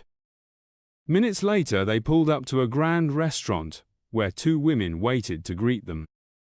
Zami winked. "Booked us a private room." Ram's eyes lit up. He knew this place. It was his favorite from his past life. "Zami, you're officially my VIP driver," he teased, earning a laugh as they headed inside. The group settled into the cozy restaurant, renowned for its mouth-watering black bean noodles. After freshening up, they gathered around a polished wooden table, digging into their steaming plates. Songguk's mind wandered to his past life, when he'd sneak here alone, savoring every bite in secret. Now back in this life, his eyes glistened with nostalgia, and his stomach growled in anticipation. He dove into the noodles with gusto, barely pausing to breathe. Soyang, glancing at the fancy dishes, whispered, "These look pricier than a celebrity haircut." Zami, catching her concern, waved it off with a grin. "Don't sweat the bill, Soyang. It's my treat. Consider it my audition for the agency." She leaned in, her tone playful yet earnest. And to sweeten the deal, I've already handled that mess with President Shin Sung-young. Zami dished the dirt. Shin Sung had spread nasty rumors about her and the vice president, so they'd given him a taste of his own medicine. Let's just say he's not gossiping anymore unless it's about his new humility, she quipped, winking. Songguk, polishing off his plate, let out a thunderous burp that echoed through the room. Everyone laughed, and he seized the moment to declare, "All right, Zami, you're in. You can join the agency." Zami's jaw dropped, and she sprang from her chair. "For real, Songguk? You mean it?" Her excitement was palpable, but Songguk's choice wasn't just a whim. He'd learned the future could shift, and maybe, just maybe, giving Zami a shot could change her for the better. Who knows, he thought. Maybe she'll trade her sneaky side for some noodle-level loyalty. Still reeling, Zami turned to Soyang, her eyes pleading. "Please, Soyang, let me prove myself. I'll work harder than a chef during lunch rush." Soyang smiled softly but held firm. "I'll need to talk it over with my husband first. We'll make the call together." Later that night, back at their house, Soyang laid out the whole story to Ji Sing. He listened quietly, his brow furrowed in thought. After a long pause, he shook his head. "I'm not sold on Zami joining us," he said firmly. "Something about her feels like a recipe for trouble, and I'm not talking about her cooking." Caught off guard by Ji Sing's stance, Soyang tilted her head and asked, "Why are you against Zami joining us?" Ji Sing's voice was sharp but steady. "We don't even have an office or staff to call ourselves a real agency." Songguk mulled over his dad's words, nodding slowly as the truth sank in. SKJ was basically a one-man show, with their manager juggling everything. Even with Songguk pitching in on HR and planning, they still needed someone to handle the finances. Arms crossed, eyes shut, Songguk sank into thought. Then bam! His eyes popped open with a spark of genius. He bolted out of the room, leaving Soyang and Ji Sing exchanging puzzled glances. "What's he cooking up now? A plan or just a snack run?" Soyang quipped, chuckling. Ji Sing turned to the landlady, explaining they needed to hire staff, starting with an accountant to keep the books in check. A minute later, Songguk zoomed back in, clutching a worn copy of Basic Accounting Principles. Soyang's face flushed crimson as she recognized her old book and snatched it from him. "Where'd you dig up this relic?" she muttered, embarrassed. The landlady raised an eyebrow, asking if Soyang studied accounting. "Well, yeah," Soyang admitted, her cheeks glowing brighter than a stoplight. "I graduated from a commercial high school, but I never thought I had enough experience to jump back in." Songguk flashed a huge, encouraging grin. "Mom, you've got this. Experience is just a fancy word for you'll figure it out." Soyang's eyes welled up, touched by his faith. Inside, Songguk's confidence soared. He'd found the perfect accountant, someone he trusted completely. "Mom's gonna balance our books like a pro juggler," he thought, smirking. The landlady and Ji Sing nodded in agreement, fully on board with Soyang taking the role. Overwhelmed, Soyang beamed, promising, "I'll give it my all." The landlady, grinning, mentioned the unit upstairs was free. "Set up your office there. Rent's on me, I own the building." Songguk let out a triumphant whoop. Team SKJ's gonna make it big. The next day, Zami strolled in, balancing a massive watermelon like a trophy. "Heard about the new office," she said, scanning the tidy desks and supplies. Very sleek, small but ActionToon like Shin Sung-young's gaudy setup. She winked, adding, fancy offices are like overpriced coffee, looks nice, tastes meh. She pulled out a newspaper, pointing to an article about her move to SKJ. So-Yang's eyes widened. Already in print? Zami blushed lightly. Yup, no backing out now, right? Downstairs, Songguk was reading a story to his little brother when Zami poked her head in. Her heart melted at the sight, but Songguk's annoyance flared. Why was she butting into his family time? His brother, giggling, wriggled out of his arms, crawled around like a playful caterpillar, then clambered back, clutching Songguk's shirt. Zami clapped her hands, laughing. This kid's already CEO material. Sign him up. She announced Vice Chairman Jae Hyang's son, John, was throwing his 10th birthday bash at the Sanjin Hotel on July 8th. Songguk's mood soured. John, his brother in his past life, was a reckless pest. As he grimaced, his current brother poked his cheek, giggling. Songguk softened, grateful this brother was nothing like John. At least you're not throwing tantrums over cake flavors, he muttered, tickling the toddler. That night, as the family slept, the phone's shrill ring jolted So-Yang awake. Half asleep, she grabbed it, her loud chatter rousing Songguk. He rubbed his eyes, slid the door open, and eavesdropped. The call revealed John's party was postponed indefinitely. Curious if something big had happened, Songguk flipped on the TV. A news anchor's voice filled the room. Korea's supreme leader, Kim, had died. So-Yang and Ji-Sing, now awake, joined him, staring in shock as the anchor reported a sudden heart attack. In Songguk's past life, Kim's death threw the government into chaos, derailing a peace deal with North Korea. Fears of war spiked, with the US, China, and Japan on edge, while North Korea spiraled into turmoil. Some even saw hope for unification. Songguk knew instability loomed, so John's party cancellation made sense. No party when the world's throwing a bigger tantrum, he thought wryly. Ji-Sing's voice broke through, alarm. The stock market's crashing. So-Yang blinked. Since when do you know stocks? Ji-Sing scratched his head, sheepish. Been dabbling since we got those Samsung shares. Songguk, eyes gleaming, tugged his dad's arm. Buy stocks now, Dad. Defend stocks, quick!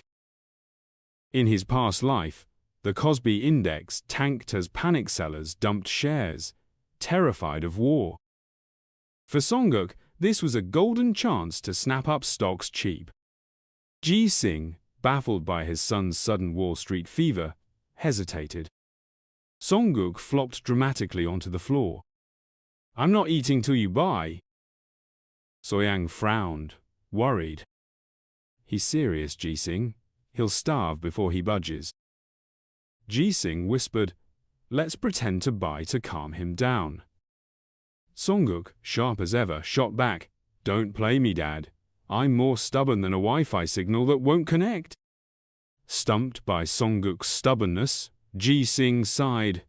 Will one share do the trick? Songguk nodded, a grin creeping across his face. Ji-Sing flopped onto the floor, his eyes burning with determination. I'll keep this family safe no matter what, he vowed, looking like he'd just sworn to fend off a dragon. A few days later, the Sanjin Hotel buzzed with John's rescheduled birthday bash, decked out with vibrant decorations. Songguk, So-Yang, the landlady, and his little brother stepped into a grand hall, soft music swirling around them. So-Yang's jaw dropped. All this for a 10-year-old? This party's fancier than my wedding. Songguk, unimpressed, shrugged. In his past life, his own 10th birthday was a spectacle that made this look like a backyard barbecue. So-Yang nudged him. Shall we head in? Songguk mumbled. Yeah, sure, leading the way, catching snippets of guests whispering about war fears after the chairman's death. War talk at a kid's party? That's a new one, he muttered. Secretary Yang approached with a young boy, shaking Soyang's hand warmly. Been waiting for you guys, he said, beaming. The boy introduced himself as Cheol-su, and Songguk's heart skipped. He knew him from his past life, a dear friend. With a polite smile, Songguk shook his hand. Nice grip, Cheol-su, future handshake champion, he teased. Cheol-su grinned, leading Songguk to the party's heart, and Songguk followed without hesitation. Suddenly, a flash of long hair zipped by, freezing Songguk in his tracks. John Hai, he blurted, recognizing his first love from his past life. Cheol-su raised an eyebrow. How do you know her? Songguk, cheeks pink, stammered. Saw her face somewhere, maybe a cereal box? In truth, John Hai was the woman he'd dreamed of marrying, but her father's company tanked during the IMF crisis. Songguk's dad offered IDIF. She dumped Songguk. She did, and he'd felt betrayed, thinking it was about money. Now, he understood she was saving her family. Shaking off the memory, Songguk took a step only to trip, crashing to the floor with a thud. Soyang gasped, rushing over. Songguk, you okay? Secretary Yang knelt, checking on him. Nursing a scraped chin, Songguk glared up, spotting John, the birthday boy, and his past life brother, smirking with crossed arms. John scoffed. Nothing special about him. Dad's wrong, he doesn't belong here. Songguk, fuming, sprang up and landed a solid punch on his face. Soyang and Yang shouted, "Stop!" Soyang grabbed Songguk, demanding, "Why'd you hit him?" Pointing at John, Songguk snapped, "He tripped me on purpose." Yang, helping John up, asked if it was true. John, red-faced, yelled, "He's lying!" But Cheol-su, who'd seen it all, spoke up. John tripped him. John turned on Cheol-su, furious. Soyang tried calming Songguk. "You can't fight back, no matter what." Songguk, still heated, shouted he had it coming. From his past life, he knew John was a spoiled bully, backed by his rich dad. This time, Songguk was determined to put him in his place. No one's bullying me, not even a kid with a birthday crown, he thought. Yang sternly told John, "Cut it out, or your dad won't be happy." Songguk noticed John's face shift at the mention of his father still scared of him, even in this life. Soyang wrapped Songguk in a warm hug, checking his scraped knee. "Need some ointment, champ?" John overheard, tugging Yang's sleeve. "When's Mom coming?" Yang softened. "She's tied up at work, but she'll be here soon." Feeling ignored, John's eyes welled up, and he wailed, "I hate this party! I'm alone!" Yang guided him to a table, trying to soothe him. Soyang, sitting nearby with Songguk's family, sighed. Poor kid, alone on his birthday. The landlady nodded. His parents should have shown up. Songguk, knowing the truth from his past life, wasn't sympathetic. John's mum was obsessed with his politician grandfather, and his dad was too busy with business deals to care about birthdays. Back then, Songguk loved the lavish parties, hobnobbing with elites, but John craved his parents' love. Now, seeing John sob, Songguk just felt annoyed. "Crying won't fix bad parenting," he muttered. Yang grabbed a microphone, thanking the guests and signaling the food service. "Time for a special treat," he announced, inviting the idols to perform. Songguk froze mid-bite, stunned to see them. Cheol-su went nuts, cheering like he'd won the lottery. The three idols grabbed their mics and started singing. The women in the crowd swooned, but Songguk cringed. "This is cheesier than a pizza buffet," he whispered. Yang, relieved, exhaled order restored. But Songguk's eyes drifted to John, still alone, trembling with tears. His anger flared at John's absent parents. Minutes later, they arrived, pausing the party as guests greeted them respectfully. Jae-hyang spotted Songguk, grinning. "Glad you made it." His wife glanced at Songguk, asking, "This the kid you mentioned?" With a cool tone she added, "He's kinda cute." Songguk bristled. She was as frosty as he remembered from his past life. John, tears stopping, tried getting her attention, but she brushed him off. "Don't make a scene." Their family felt like an icebox, all wealth and no warmth. Songguk, grateful for his own loving family, thought, "I'd take Mom's hugs over a fancy hotel any day." Fast forward to summer 1995. Songguk, now 5, lay in a hospital bed, lost in a deep coma. That's a wrap for today's recap. The scene shifts to two men who have just finished arranging furniture. One of them declares, "Everything's set. We arranged the place exactly as you requested." Seong's father, Yan Ji-song, enters and responds, "Thank you. I'm amazed at how perfectly it all came together." The mover replies, "Well, you paid extra for Sanj to ensure it was done right." With a chuckle, he adds, "Anyhow, we're heading out now." Before they depart, Seong's dad calls, "Seong, come here. You need to thank them." Seong rushes in, asking, "Did you call me?" He's safe. So, what was that hospital scene about? Was it the past or the future? We'll discover later. The mover, spotting Seong, gets excited and says, "We're huge fans of your whole family since Judge Baby aired." He then hands over a teddy bear, saying, "My wife crafted this herself. She really wanted you to have it." Seong beams warmly and replies, "Thank you very much." The mover leaves, visibly thrilled. Kim So-young steps out and asks, "Is everything finished?" Mingok's asleep. John Zeong cheerfully shouts, "Honey, come outside. They're beginning a fresh chapter in their new home." Surveying the space, Kim So-young remarks, "I can't believe this is our house." Joni Jong adds, "The chairman of Seemjun is generous. He gifted us this place, though Seong doesn't seem to care much." He reflects that the exclusive child model contract included company stocks and a new apartment in Jamal after 2 years. Yet, before the contract even concluded, the keys were already sent.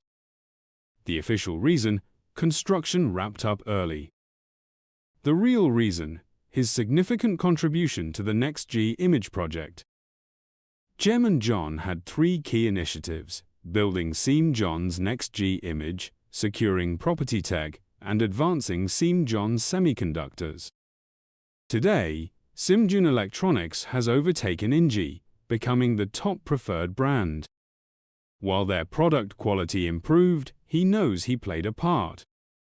Grandpa Jin Jushi even commended him, though he wishes he'd received more perks or bonuses.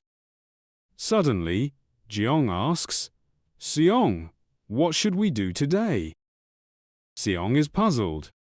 What's he getting at? Then the TV news blares.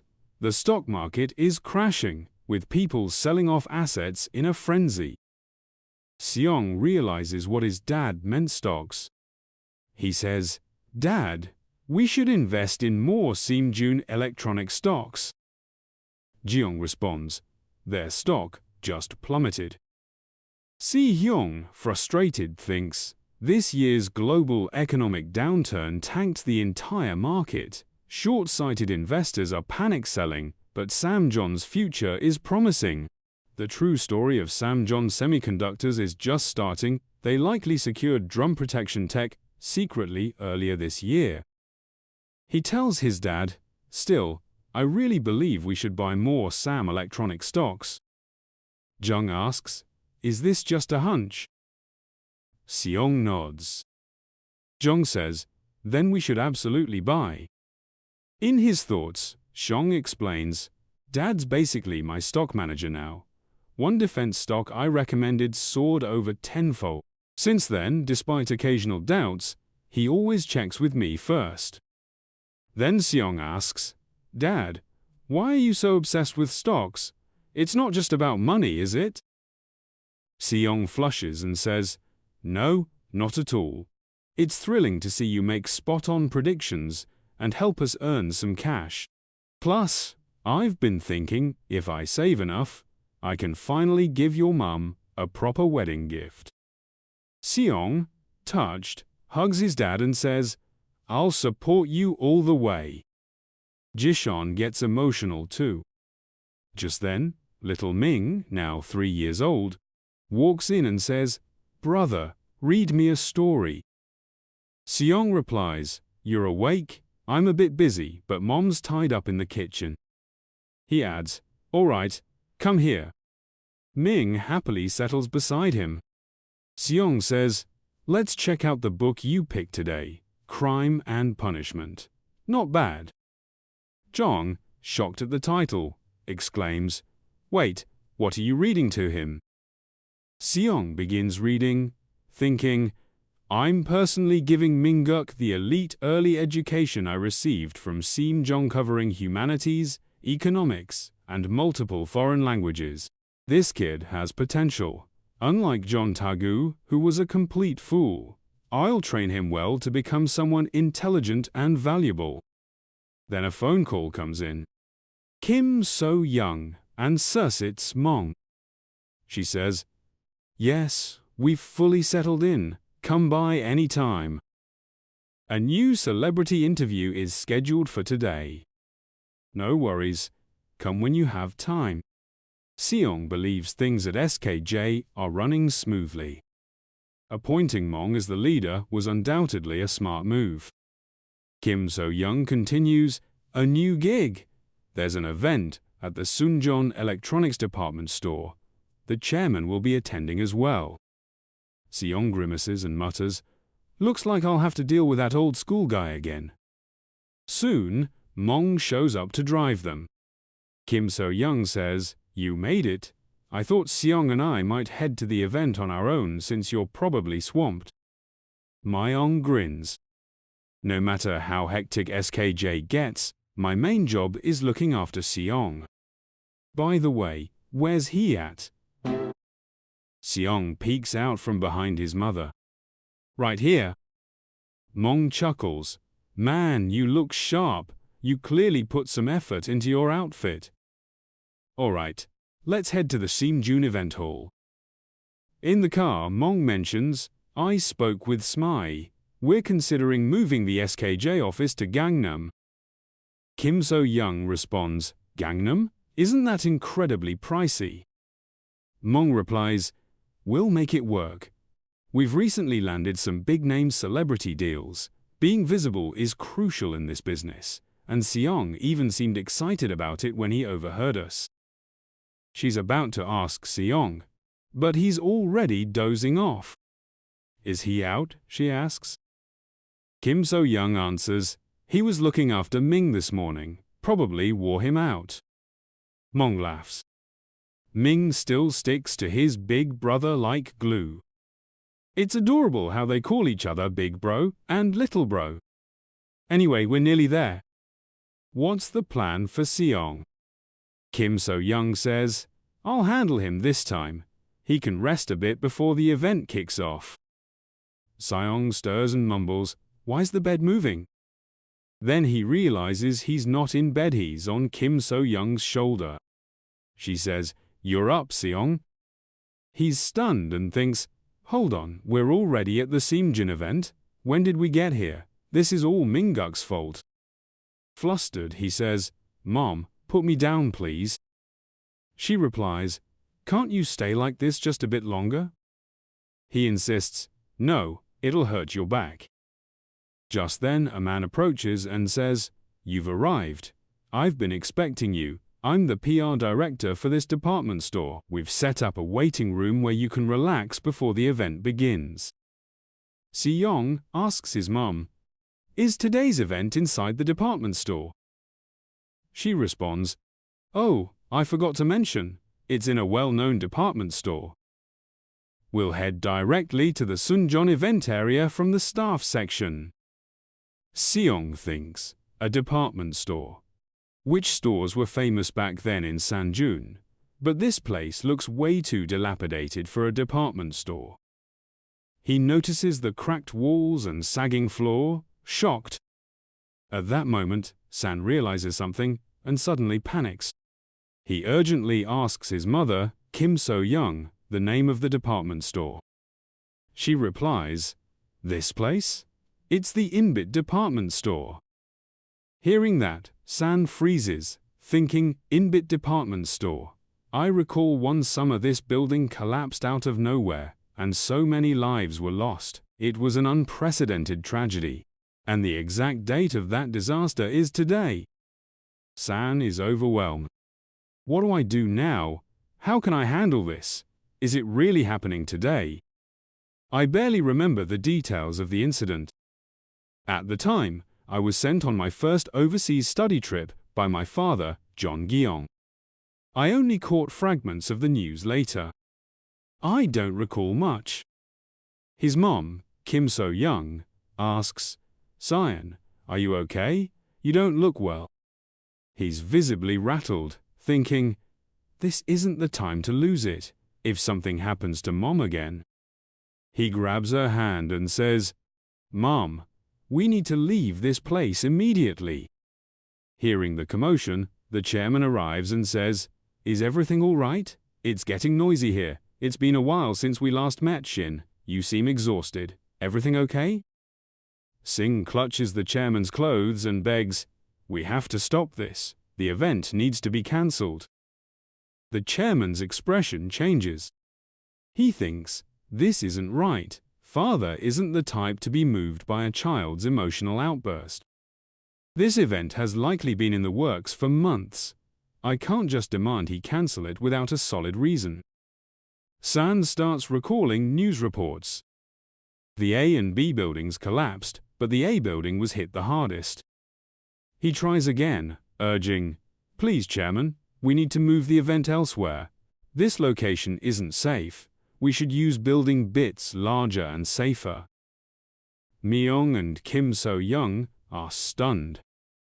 San thinks, of the two buildings, only building B had minor damage. It narrowly escaped total collapse. I have no other choice but to trust my memory. We need to get there quickly. Then his mom grabs him and asks, "Sion, what's going on?" San starts shouting. Kim So-young apologizes to the chairman, saying, "I'm so sorry. I don't know why he's acting this way. I'll talk to him." The chairman begins to ponder. At that moment, Secretary Young hurries over. "Chairman, there's an issue at the event hall." The scene shifts to the event hall, where a massive crowd has gathered. The PR director is frantically trying to restore order. Observing the turmoil, the chairman remarks, "This has truly spiraled out of control." Secretary Young expresses regret, saying, "I apologize, sir." The chairman inquires, "When did this start? There were only a handful of people here this morning. How did it escalate so quickly?" He soon pieces it together. It clicks. The department head attempted to manage everything single-handedly when he learned I was coming. The PR director, in tears, laments, "I can't let the chairman witness this. I'll be fired." The chairman notes, that news broadcast mentioned CNN and the Just Group were attending. That explains the huge turnout.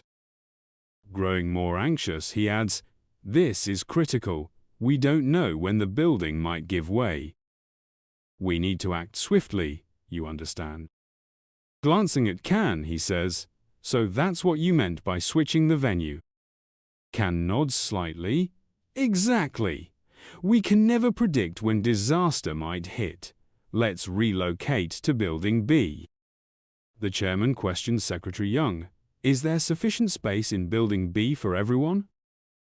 Secretary Young responds, yes, as far as I know, there's an available hall. The chairman agrees, very well, we'll move everything there. However, the PR director objects, sir, that space isn't prepared yet. We're mobilizing our team to handle things here. It's better to stick with the original plan. Then Ken steps in, firmly stating, no, we must transfer to Building B immediately. He thinks to himself, I have to protect everyone. Mom, Dad, I need to save them all. Seeing Ken's resolve, the chairman finally says, got it. Secretary Young arranges for the venue change to Building B's hall. The PR director protests again. Chairman, the ventilation in Building B is faulty, and the air conditioning isn't working either. The chairman retorts, is that right? Still, it's preferable for people to be uncomfortable in the heat and crowd than to risk perishing in a deadly gas explosion. A bit of discomfort beats death. He begins heading toward the hall. The PR director is in tears. Secretary Young adds, let's work together for now. Ken smiles, thinking, this is good. Now Mom, Dad, and everyone else will be safe. Ken scans the area and spots what he was looking for, the fire alarm. He mutters, now I just need to activate the fire alarm, but why is there so much clutter blocking it? I can't reach it, just a bit further. Suddenly, his mother grabs him. What are you doing? This is dangerous. Ken, sweating profusely, replies, I need to trigger the alarm. We have to evacuate everyone. He thinks, what's happening? I can't breathe. My head's spinning. And then he collapses. Kim So-young panics, shouting, someone help! He's passed out!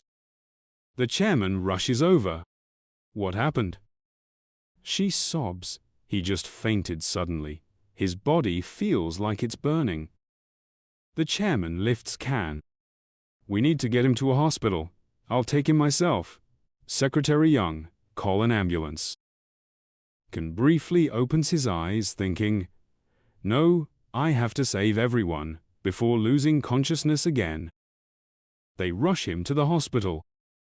A doctor asks, what's the patient's condition? A nurse responds, he's running a high fever. Kim So-young starts crying. Mei Young comforts her. The chairman shouts, where's the hospital director? A nurse, recognizing him, says, Chairman, I'll fetch him immediately.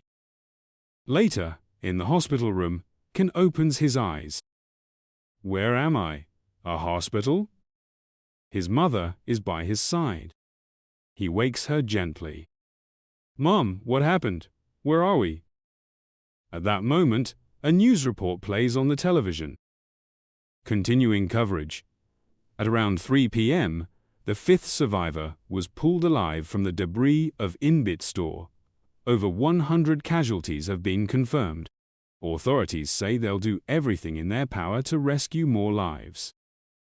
Observing him regain consciousness, Kim So-young embraces him tightly, tears streaming as she exclaims, Cyan, do you have any idea how terrified I was? She clings to him.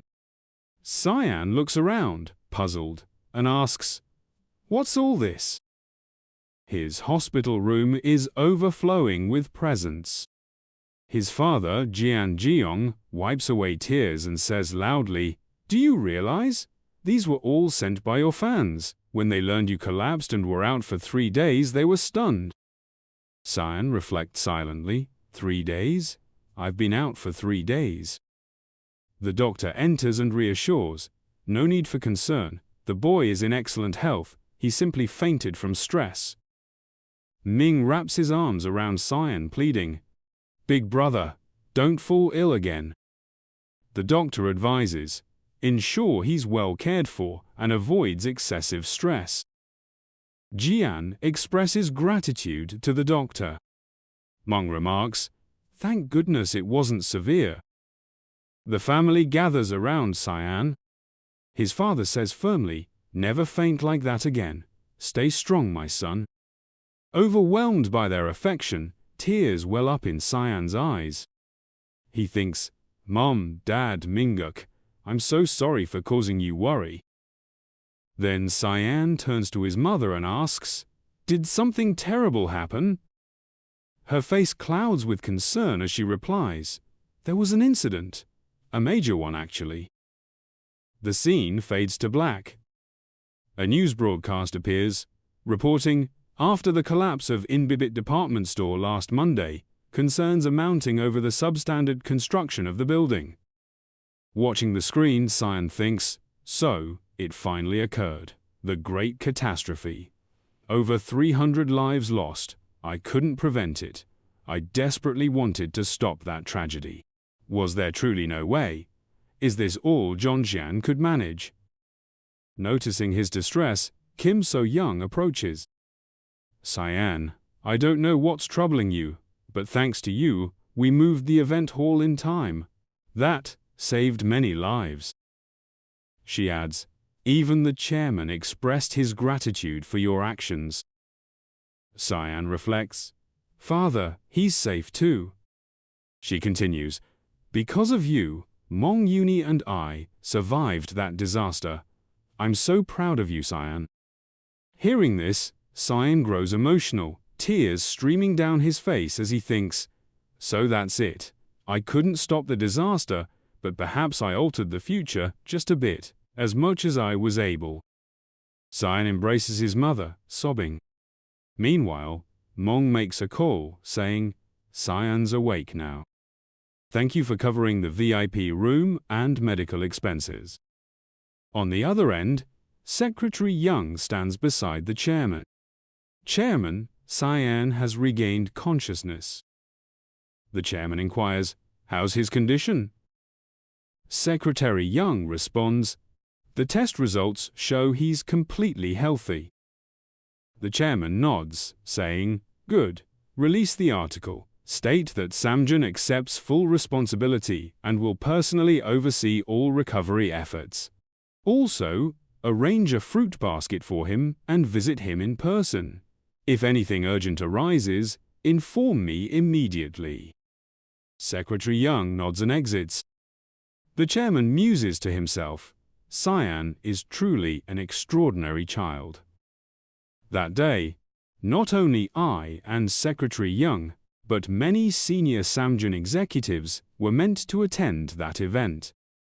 If we hadn't heeded his warning, we might have perished, along with the other guests. It would have been devastating for Samjun. The company's stability would have crumbled. "He's almost like my own son," he reflects.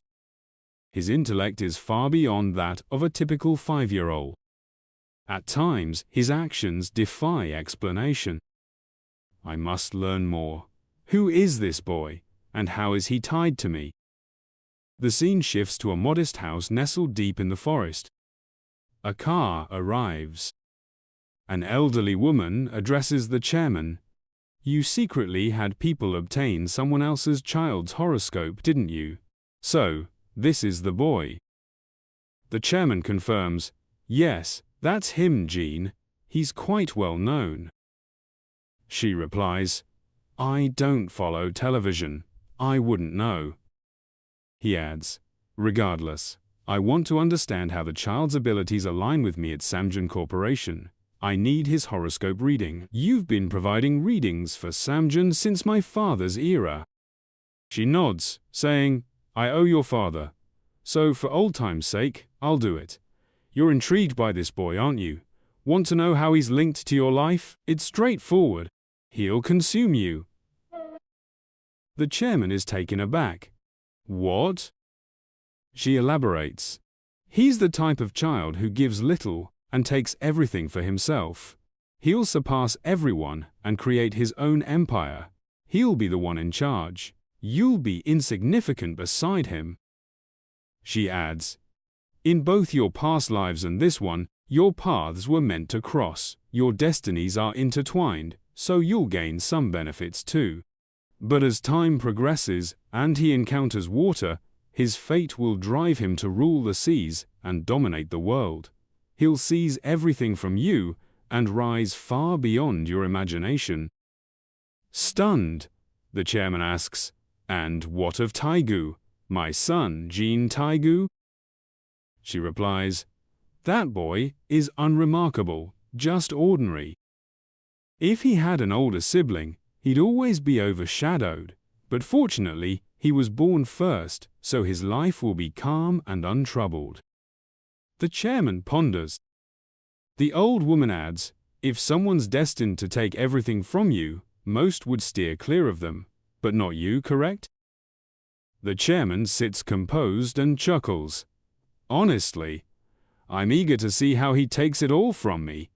Watching that will be intriguing." The old woman laughs. "You're no ordinary man either. Whether you embrace him or eliminate him early, for now, he'll stand by your side." The chairman remarks, "He's already aided me. That boy saved my life during the Inbibit department store incident." Shocked, the old woman asks, "Truly?"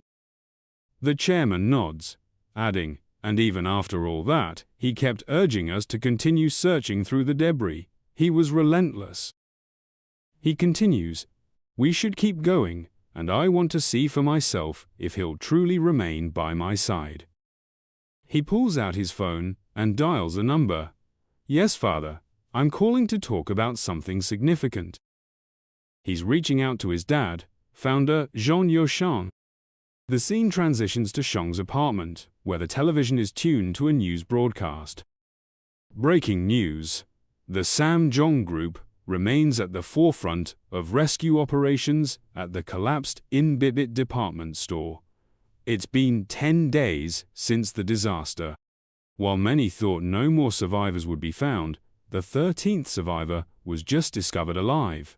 The government has thanked Samjong Group for their persistent efforts. Hearing this, Xiang's family is thrilled. His mother, Kim Yong, exclaims, "Xiang, just as you predicted, there were more survivors." Xiang, reflecting silently, thinks, "I'm relieved to hear this. In my past life, the rescue stopped far too soon, and the 13th survivor wasn't found alive. I recall the outrage over the brief rescue window. But this time, their survival is a stroke of fortune." Kim So-young adds, "Honestly, when you pushed the chairman on this, I thought I'd faint, but seeing you save lives, Xiang, you're truly remarkable." His father, Yan Xiong, chimes in, "And you donated to the victims, just as you promised, 4 million won." Observing his parents, Xiang thinks, "Mom, Dad, even after my discharge, you kept fretting over me. I acted like I was okay, but deep down, I was haunted by not saving more people. That's why I kept fainting, worrying you even more. But now, it's time to ease their concerns." Xiang speaks up, "Thank you, Mom. Thank you, Dad." His father responds, "That's right, son. You thought of others.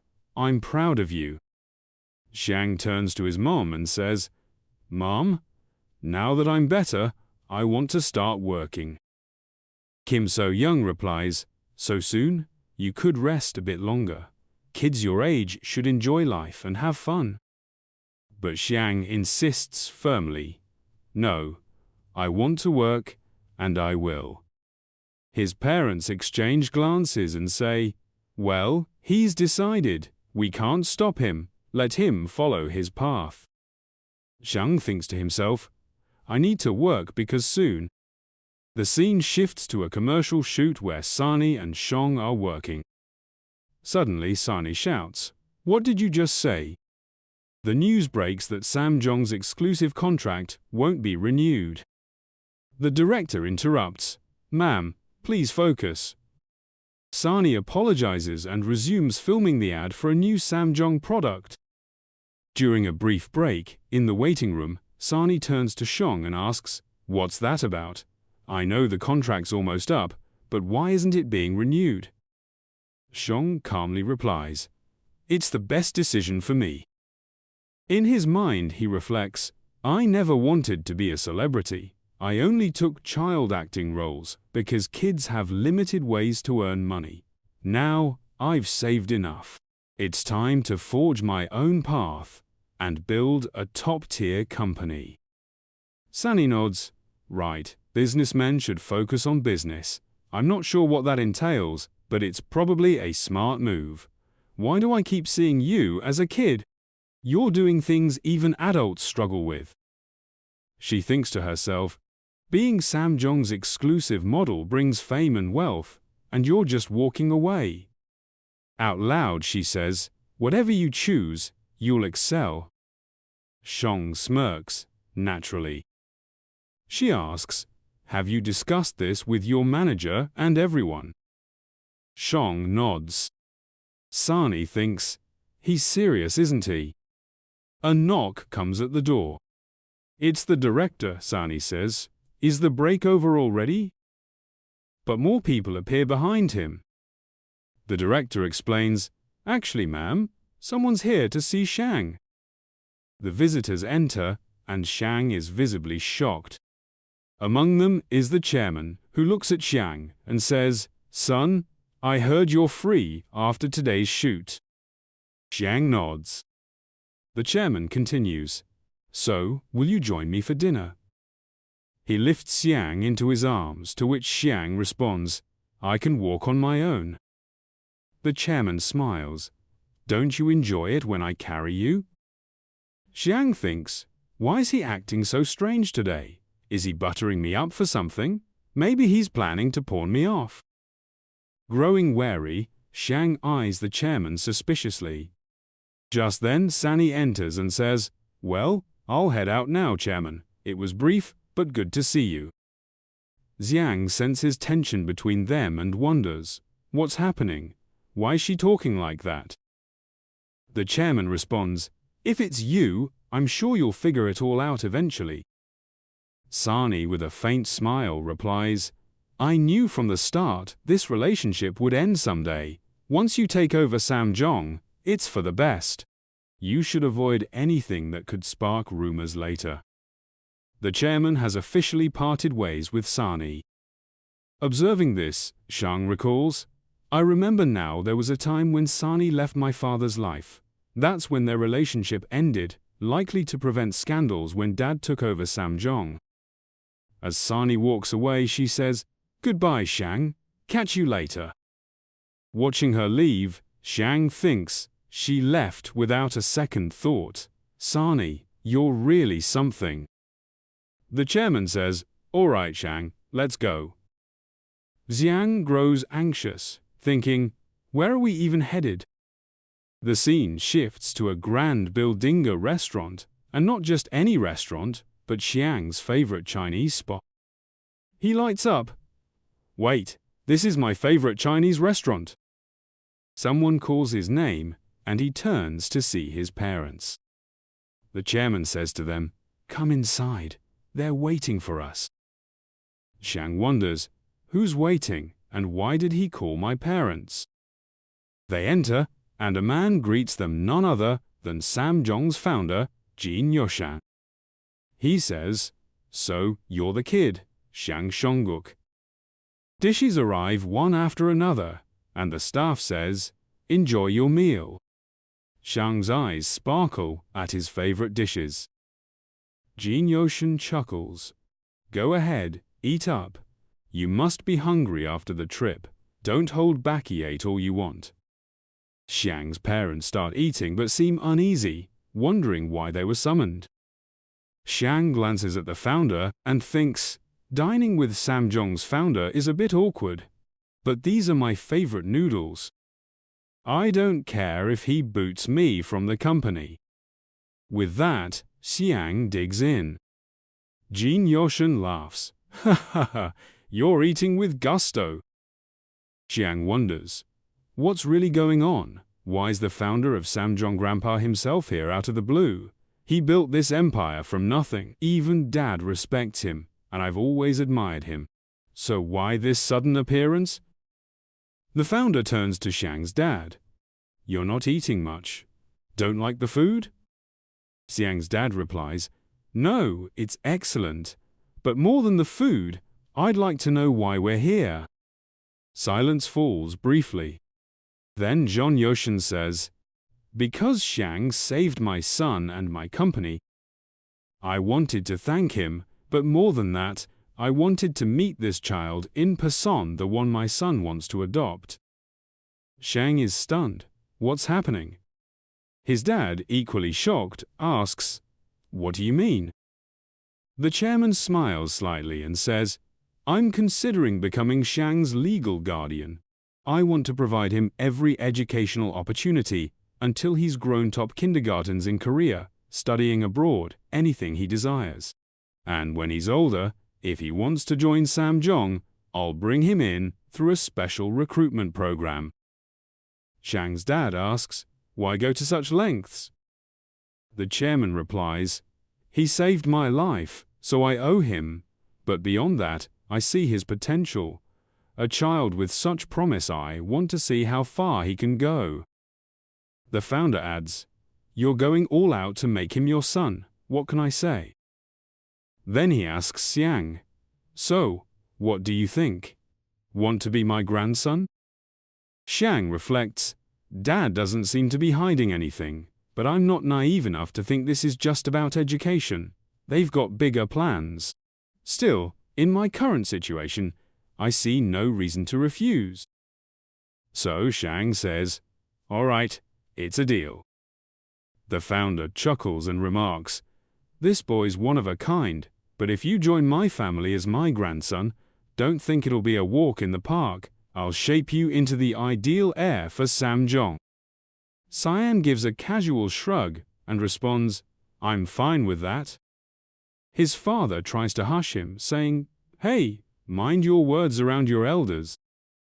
Jonathan lets out a hearty laugh and says, "Haha, I really like this kid." Turning to the chairman, he adds, "All right, Jaeong, I'll leave the rest in your hands." Suddenly, Xian calls out, "Hold on, I've got something to say." He faces the founder and says, "Please don't push yourself too hard and maybe ease up on the drinking. You need to take care of yourself." The founder looks puzzled. Xian reflects inwardly, "The grandfather I looked up to so much. He was consumed by work and alcohol. Even on his final day, he never stopped working or drinking. If he had prioritized his health, we might have had more time together. That's why I believe health comes first." The founder smiles and says, "You're right, kid. Health matters." Even Xian's mum is taken aback by his words.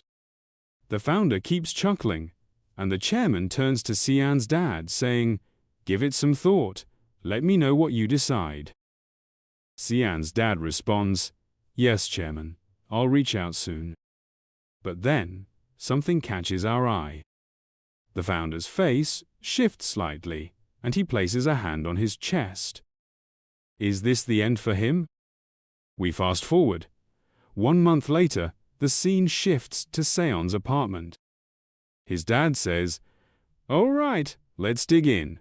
This is Jamsil Branch's signature original blossom." Seon takes a bite and thinks, "This is incredible." He starts devouring the meal. Mong says, "I'm sorry I couldn't make it to the store opening." Dad replies, "Sis, don't apologize. I know you're swamped managing SKJ." Xian, savoring his food, thinks, "The past month has been a whirlwind for the whole family. Dad finally opened the shop he always dreamed of, and Mom's been helping him a ton so they can focus on their work. That's why I've been watching over Minguk. The manager's been hustling to hit SKJ's performance goals. After all, someone's got to step up with a big star like me taking a temporary break. That's no small task." Then Mong grins and says to Sion, "So Sion, are you enjoying your childhood these days? This is your first real break. Have you done everything you wanted?" Sion nods and thinks to himself, "With the money I've saved, I've crafted a solid investment strategy, and prepped a plan for the upcoming IMF crisis. Haha. Yeah, it was a productive time. Just then, Sion's mom turns to Mong and says, "Sis, please talk to him." Mong looks puzzled. Sion's mum explains, Sion's refusing to go to kindergarten. Mong turns to Sion and says, "Sion, that's not okay. I don't care how smart you are, you still need to go to kindergarten." Sion resists, thinking, "No way, I'm far too old for kindergarten. What am I supposed to do there?" Surrounded by a bunch of 5- and 6-year-olds, we see a humorous scene where Sion in his older form sits in a classroom and a kid stares at him asking, "Who you, mister?" Sion thinks, "I've got way too much on my plate to waste time on this." He shouts, "I'm not going to kindergarten, I can study by myself." Just then, there's a knock at the door. Sion's mom answers it, and it's Secretary Young. She says, "Oh, Secretary Young, you showed up out of the blue, but your timing's perfect." Sion wonders, why did Secretary Young appear so suddenly? We see Secretary Young, his face grim and serious. Sion thinks, what's with that look? Secretary Young pulls out a letter, his eyes welling up, and says, "I'm here to deliver some news." The letter is an invitation to the funeral of founder Jong Yoshin. That's right, the founder of Samjong has passed away. The scene changes. The news is spreading fast. A broadcast announces, "Good morning. We've just learned that the founder and chairman of Samjong, Jong Yoshin, passed away suddenly 2 days ago in the early hours. His final farewell will take place at the Central Funeral Hall of Seoul Sam Hospital. The reported cause of death is a heart attack. Chairman Jong Yoshin had a history of heart issues." Secretary Young switches off the TV.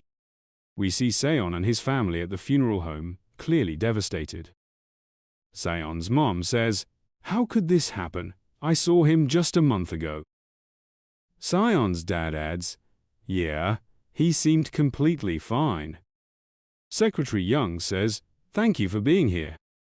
Sion's dad replies, "Of course we had to come. He cared so much about our Sion." Secretary Young explains, "The funeral hall is packed with political figures and business leaders. It'll be tough to get you inside, and we also need to consider Sion's safety." We see Sion looking deeply saddened. He reflects quietly, "Grandpa, it seems we were parted far too soon. I warned you, didn't I, to ease up on the drinking and overworking? Now I see where this urge to take my work so seriously comes from. It's from you." Tears well up in his eyes. Secretary Young speaks, "It's time to go, San." Sion nods. "All right, let's do this." Secretary Young turns to Sion's parents and says, "I'll take him with me. We'll return shortly." Sion's mother responds, "Of course, and please convey to the chairman our deep sorrow upon hearing this news." Secretary Young departs, likely heading to meet the chairman. Sion muses, "Secretary Young, who delivered the news of my grandfather's passing, also mentioned, 'My father wishes to see me. But why now? He's already got so much on his plate.'" Secretary Young escorts him to the chairman and announces, "Chairman, I've brought Sion." The chairman sits in silence, lost in thought. Am I truly taking on all this responsibility just because I'm now the director? He wonders, the scent of funeral flowers still lingering. San asks, "Chairman, are you holding up okay?" The chairman offers a faint smile and replies, "Are you trying to console me?" San thinks to himself, "Yeah, you're not one to accept comfort, but you look utterly exhausted." The chairman, taken aback, says, "You're not wrong. It's hard tackling something I've never done before. Calling a child to the funeral hall just to see his face one final time." He rises and adds, If I could say something lighter, I suppose this is now my duty. I must carry forward my father's legacy and pass it on completely to the next generation, to a successor capable of managing this empire. Cyan, shocked, exclaims, "What are you saying?" The chairman asks, "Would you accept a sponsorship?" Cyan responds, "But my parents haven't said anything about this yet." The chairman presses, "I'm asking for your opinion. What do you think?" Cyan answers, "My opinion? I'll accept it." The chairman nods, "Good, then start preparing next month. Secretary Young will manage the transfer to Sam Jang's kindergarten. Show me you're a seed worth nurturing from this moment on." And so, his kindergarten journey, "We're here, Songguk." The car screeched to a halt, the sound of tires echoing. This is Samjeon Kindergarten. Seongguk looked out, a dry chuckle forming in his mind. It's a really good kindergarten that educates and supports talented children, I know. But he knew the truth. In reality, this kindergarten's true identity is a private educational institution that provides special management for the heirs of political and financial elites. A kindergarten established by Samjeon under the pretext of discovering gifted children. Yes, it supposedly supports kids from struggling families as long as they have talent, but the gap between their special class and regular class was vast, evident even in the facilities and curriculum. Special or not, kindergarten at this age. I didn't plan to attend kindergarten, but I have to respond to Vice Chairman John Jae-hyung's test. As he was led in, a familiar voice called out, "Secretary Yang." "Director." Secretary Yang replied, bowing. "Is that the child?" The director asked, looking at Seongguk with curiosity. "Yes, thank you for accepting the sudden transfer." Secretary Yang responded.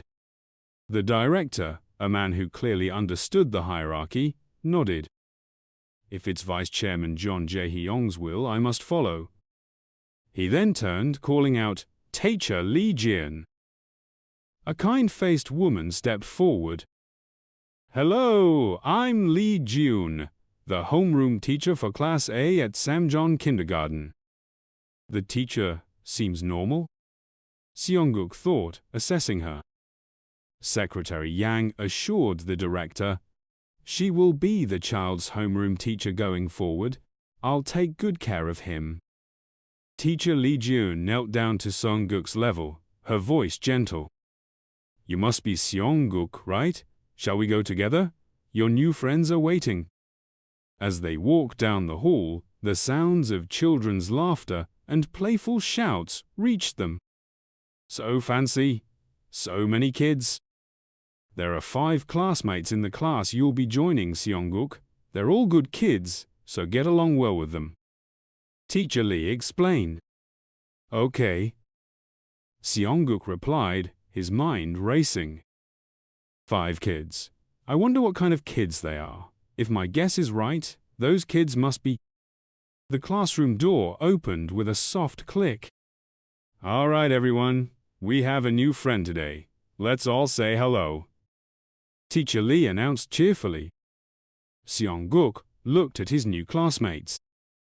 Grandson of the Prosecutor General Kang Joo-seong. Grandson of the Samjeon Electronics CEO, Kim Hyun-jung. Granddaughter of Samjeon Hospital Director, Lee Si-hee. Granddaughter of the former Minister of Defense, Seo Yeolim. And finally, the last name sent a jolt through him. Jeon Maijin, daughter of Samjeon Group Chairman, Jeon Jae-hyung.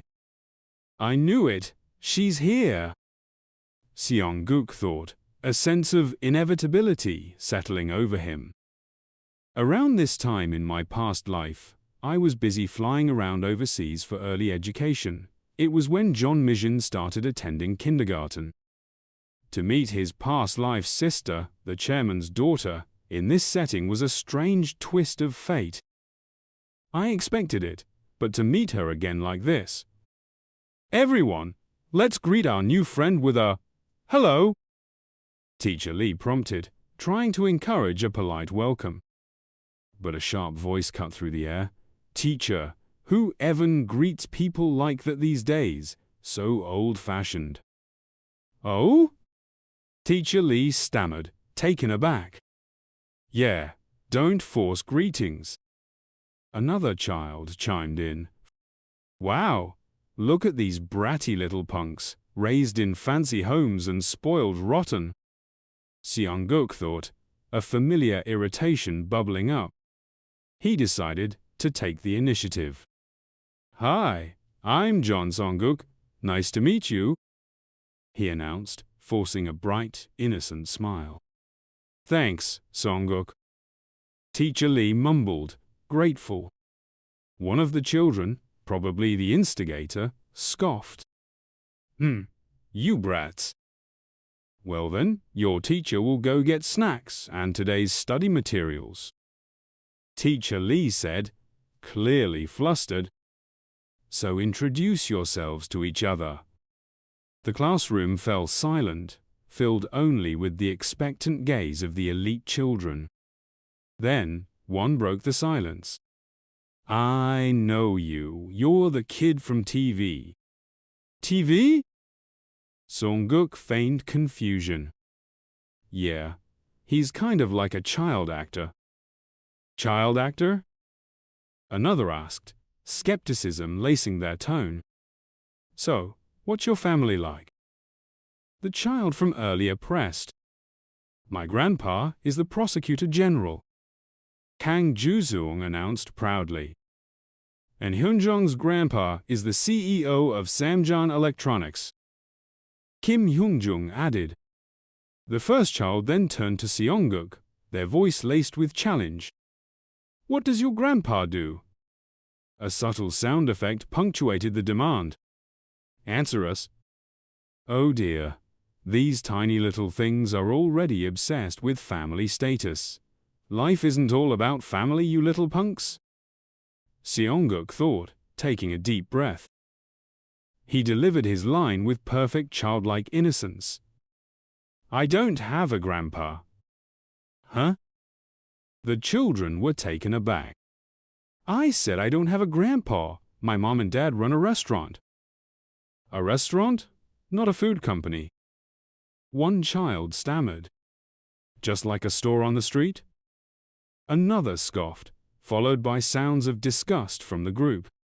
"Why is a kid like that in our class?" "Seriously?" The children began to pile on, but then a clear voice cut through their taunts. "Why? I like him." The group froze. It was Jeon Mi-jin. "Jeon Mi-jin!" they exclaimed in unison. She skipped towards Seongguk, a mischievous glint in her eyes. "Hi, Seongguk," she chirped. Seongguk felt a jolt. "This girl, don't tell me." Jeon Mi-jin, now right in front of him, leaned in and declared, "I like you. How about you?" Seongguk was utterly aghast. This shallow little brat, even in my past life, she was always judging boys by their looks. I was speechless. To think she's like this even as a kid? He quickly composed himself, forcing out a polite, if somewhat reluctant, "I like you too." "Oh my, you aren't only handsome, but have good taste too." Mi-jin giggled, delighted. "Hey, Jeon Mi-jin!" Kang Ju-seong yelled, annoyed. "Why are you being nice to a nobody like him?"